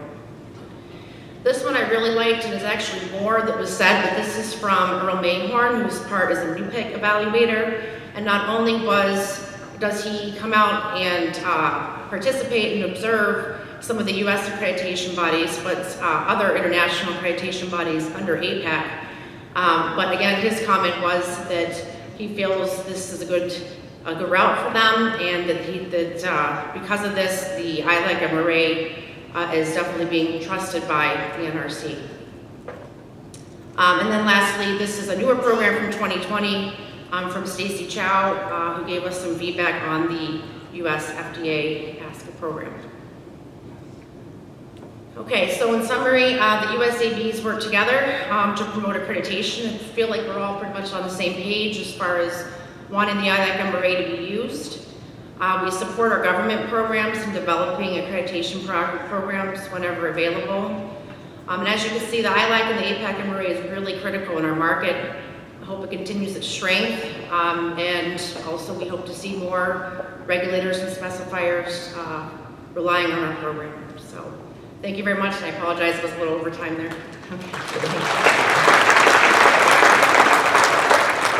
Thank you very much, Tracy, for presenting us in details the challenges of the interaction between the government, US government, and the accreditation bodies in order to better support the supply chains. And for the last presentation, I would like to invite Doug Leonard. Doug Leonard is the Executive Director of ANSI, the National Accreditation Board. Doug served in this capacity since December of 2021. He served also the accreditation community for the past 20 years, 2 terms as the President of the National Cooperation for Laboratory Accreditation, NACLA, and he also volunteered as the Subcommittee Chair of ASTM E36.6 for accreditation bodies. He currently represents accreditation bodies in the Board of Directors for the Independent Laboratory Institute, ILI. Thank you, Doug. You are welcome on the podium.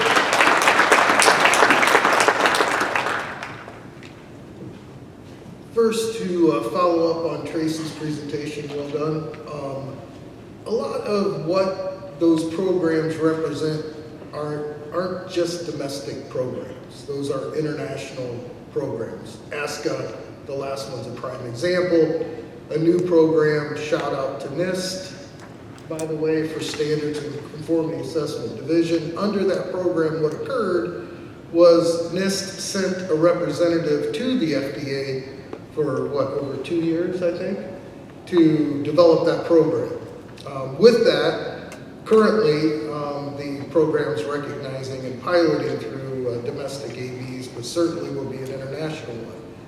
The example there is, certainly you can take that example and multiply it by many, many examples in the United States, where we, working with NIST, and working through them and directly with the regulators, attempt to promote the ILAC-IAF arrangements, right? And so they're used for you, so that when you're accrediting conformity assessment bodies, whether it be domestic in your own country or abroad, the idea is that you have a firm framework of requirements that can be used and understood clearly when it's associated with the international standards. And that's what we're all about. We've been about that for many, many years.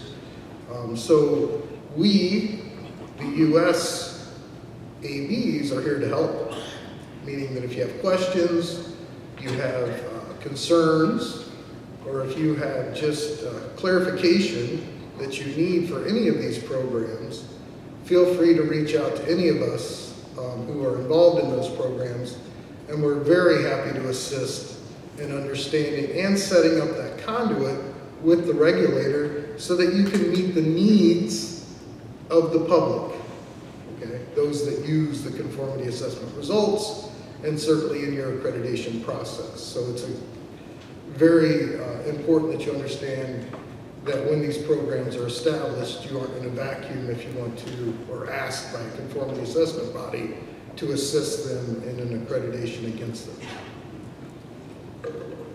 And follow up to George a little bit. George, thank you for your passion.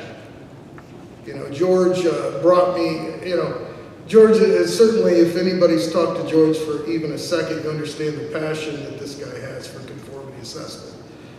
With that, in my new tenure as the executive director of A&AB, with George's passion, it let me realize that I need to bring myself out of the testing and calibration world that I love, and certainly become an executive director, which I kind of love. Not necessarily love like I do the other stuff. Sorry, team. But certainly with that understanding, what that did was to allow me to take my analytical skills, which I have a few of those, I think, and apply them to understanding what I need to do as an executive director and look at trade agreements. Look at what the big picture is for us in the conformity assessment world and understand what's there, what we need to do, and what is our future. So to round out the discussion today, I'm going to talk a little bit about our future and what it means to the United States of America and certainly our largest trading partners. If you haven't heard, we seem to do a fair bit of trade with the world. And it's very important that we understand what our future holds in trade. Like my colleagues, I didn't have this slide because I think you all know ANAB, but I'll put it up here. We're a wholly owned subsidiary of ANSI. What that means is that we're proud to become part of ANSI's 100-year relationship with the public-private partnerships that they've had. So I do have the luxury of that partnership, still working with my colleagues here with ANSI in their regard with what that means in standards and what ANSI's role is related to ISO. But certainly we have that ability to work with that 100-year partnership. Full service accreditation body, goodness knows why we decided to be recognized with 71 scopes and subscopes under APAC and IAC. It's a big lift, got a great team for that lift, but it's still a big lift. So we have the right to claim, and it's not a wonderful thing, but we're the most recognized AV in the world by choice. 75 staff lifting that, plus many volunteers. We're headquartered in DC, right downtown. We have a satellite in Fort Wayne, Indiana, because that's my hometown. And that's where they purchased LAB, and I wasn't moving to DC, so we stayed. But great program, great people, proud to be leading the team.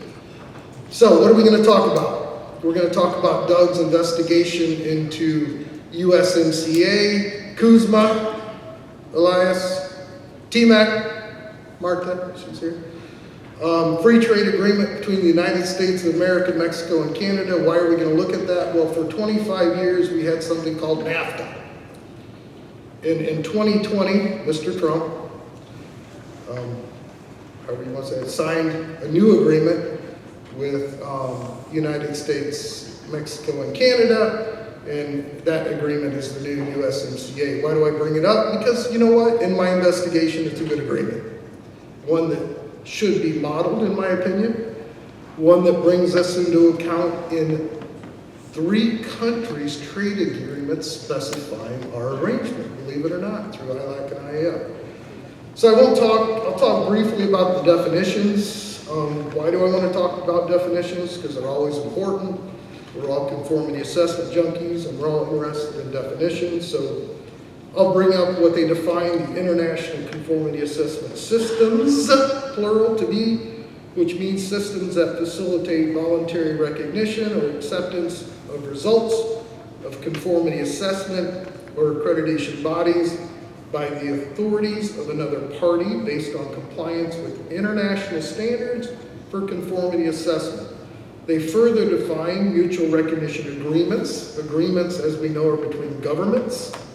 And they also define mutual recognition arrangements that are agreements or multilateral recognition arrangements that are international or regional arrangements among accreditation bodies. My goodness, we're named in a trade agreement.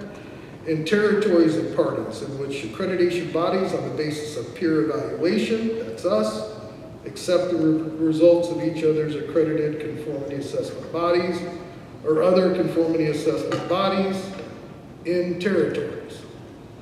All that's wonderful stuff. The chapter is unfortunate, it's chapter 11, but the actual content of the chapter is wonderful, so we'll talk a little bit more about that. Articles of note in there, I won't talk in any detail, you can read it for yourself. Again, they talk about standards, talk about technical regulations, talk about transparency, compliance, information exchange. They have a committee that's named for technical barriers to trade, and they have contact points. In this particular agreement, this is a government-to-government agreement, it's layered on top of the WTO's technical barrier to trade. And in that, it gives further definition and certainly articles of direct relevance for us.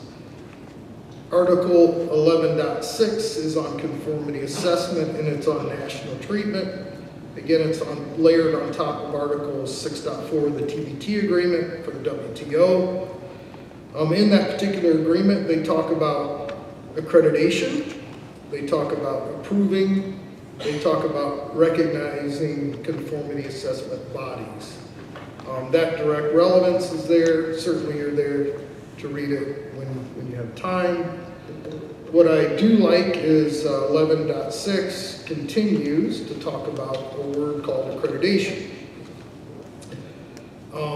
In addition to Article 9.2 of the TBT agreement, no party shall refuse to accept or take actions to take the effect of directly or indirectly requiring or encouraging the refusal of acceptance of conformity assessment body's results performed by another conformity assessment body located in a territory of another party. So again, it goes through A.E of what that means. I won't go to that in detail, but it does give stipulation that the body can't be discriminatory if they're a non-government body, or if they're domiciled in a territory of a party that does not maintain a procedure for recognizing accreditation bodies, does not operate in office in the other party's territory, or it even says you can't discriminate if they're a for-profit entity in this case. Further on arrangements, the actual agreement between our countries states to consider approving or recognizing accredited conformity assessment bodies for its technical regulations or standards by an accreditation body that is a signatory to a mutual or multilateral recognition arrangement. For example, the International Laboratory Accreditation Cooperation, ILAC, and the International Accreditation Forum, IAF. So here in this government-to-government agreement between us, the United States, Canada, and Mexico, it's so named that we are a force to be reckoned with when it comes to recognition of conformity assessment bodies and the results that they provide. Article 11.9, Cooperation and Trade Facilitation. Again, this is a broad range of mechanisms that the USMCA comes forth with related to facilitation of the acceptance of conformity assessment results. Gives some more specific examples, A through F here, as far as what would be considered to be acceptable and what the government should consider to be facilitating using accreditation of conformity assessment bodies to facilitate trade.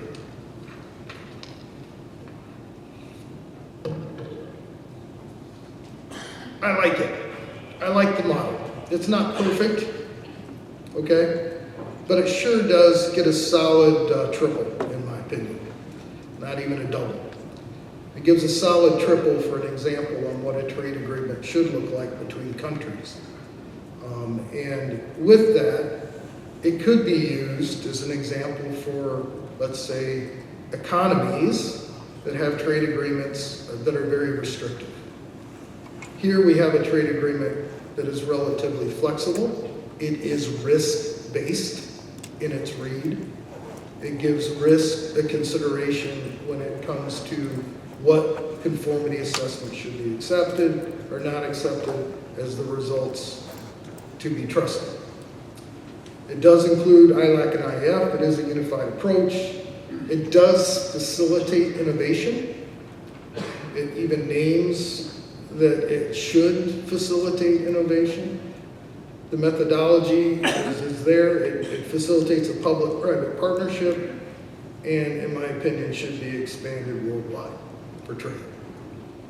My little graphs there show, and just so you know, so just points of reference, the top ones are exports, top three to Canada and Mexico, then to China. But we're exporting about 8.5 billion for those three. The bottom, we're importing our biggest one, as you can imagine, is China. The second two are Mexico and Canada. We're exporting $850 billion, but we're importing about $1.4 trillion for just those top three. So the U.S. has a very big impact in trade, both in export and import. And the model that we use between the three countries is a pretty good one for us to, in the future, work with our trade officials to expand worldwide. Thank you. Well, thank you very much, George. A quick question from an old dog in accreditation. What's the status of the ILAC, IAF? There was a proposal many years ago that I started being involved in terms of cross-frontier accreditation, which is very significant as far as the U.S. is concerned, and Doug touched upon it in terms of trade. I want to know, what is the current status? Are there any new regulations from ILAC and IAF? Thank you, Chuck. Who would like? Great. Well, I think, Chuck, you're aware of the G21 issue that came up in, I believe, 2017, that was then pushed to a P document that they've been struggling with. I believe we're on version 7 or 8. That is out on the streets for vote. We, as the executive of APAC, have reached out to everybody, providing our input as to why we don't feel that that's a good document in its current state as a P document. And it will have some ramifications, but we've also learned that ILAC and IAF requirements cannot trump local regulations. So it's going to be interesting to see if that document passes, how that's going to be perceived economy to economy. And Jennifer pointed out the number of economies we have within APAC is vast. And I know Canada's antitrust laws are a year older than the United States, which date back to 1890s. So in our eyes, there's antitrust implications with that document. So I'll just leave it at that. Anyone else? Another question, thank you very much, Trace. Pat?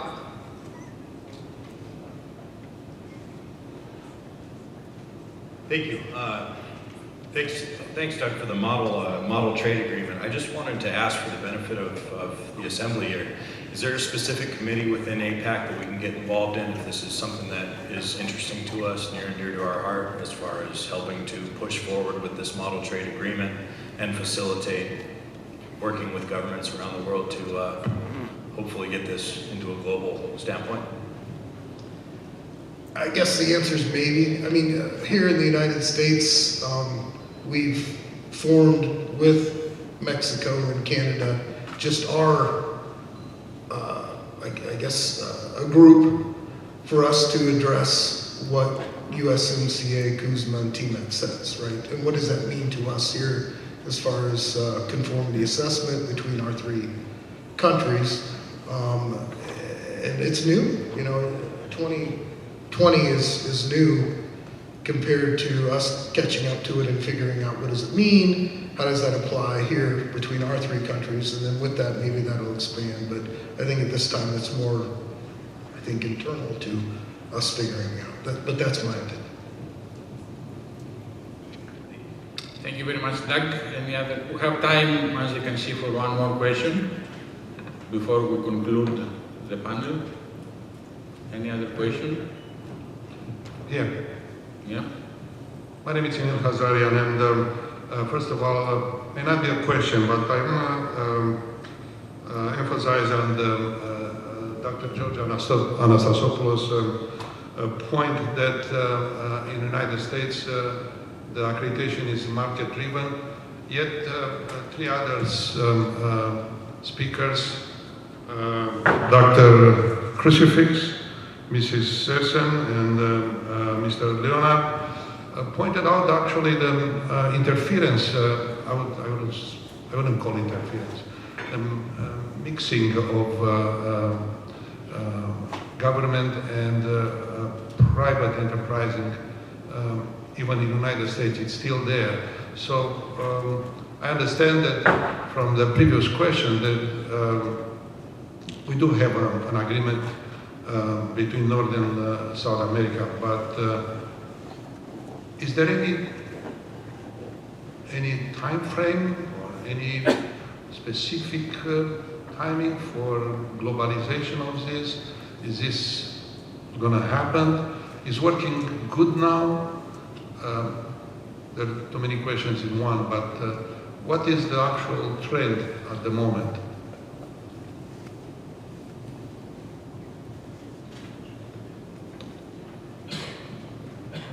I think first of all, public-private partnerships with accreditation have been around forever, right? From the beginning days when we would work with government to meet the needs as private industry and accreditation for the trust of conformity assessment results.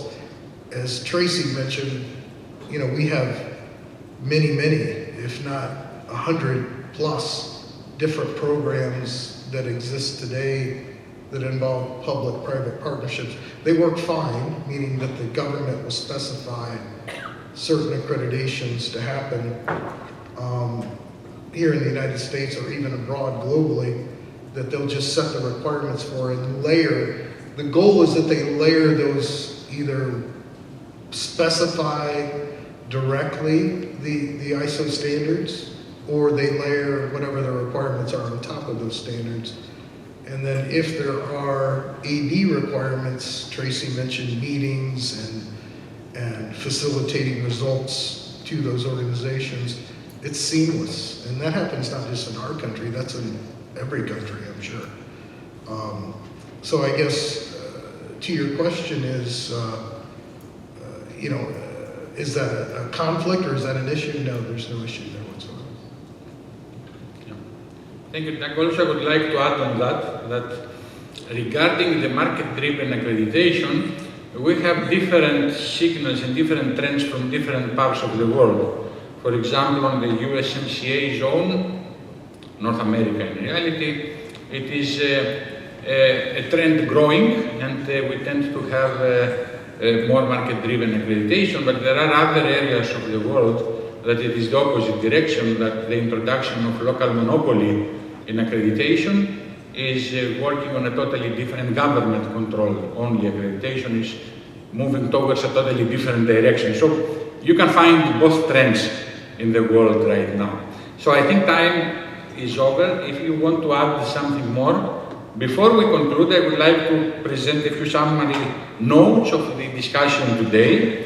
We had 3 of our panel members reminded us of WTO position and requirements on the support of fair competition, plus also what is the model operating under the USMCA agreement. Also, it was noted that the accreditation bodies are managing competition settings through common levels of acceptance through IAF, ILAC, and APAC MLA and MRA agreements. Then our panel members presented many examples of different accreditation programs, cultivating integrity and trust across the conformity assessment community and serving the global supply chains. We had a nice presentation about the legitimate reasons for cross-frontier accreditation and the benefits of access to global markets by accreditation services, offering choices, transfer of know-how, and increasing the competitiveness of conformity assessment bodies.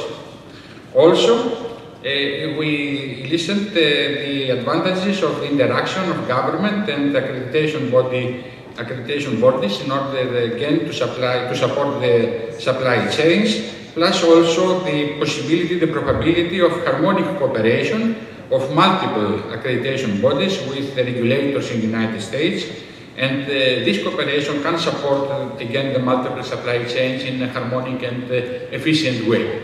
So I would like to thank you, all of you, for being patient and attending our panel, and I would like especially to thank all the panel members for the great presentations and your presence in the panel today. Thank you very much, gentlemen. Ladies. Thank you very much. Thank you very much. With that, our program is concluded. I do want to say thank you to all our speakers that were here today. Thank you for our sponsors. Thank you for all of you for being here. We do have lunch next door for you. Here's the schedule for this afternoon and tonight. So you do not want to miss the reception that's on the rooftop of this hotel because there's a great view. And if the wind is not up, you're going to see the fireworks from Disneyland, probably the best to see around. So please come tonight. And thank you very much. Appreciate it.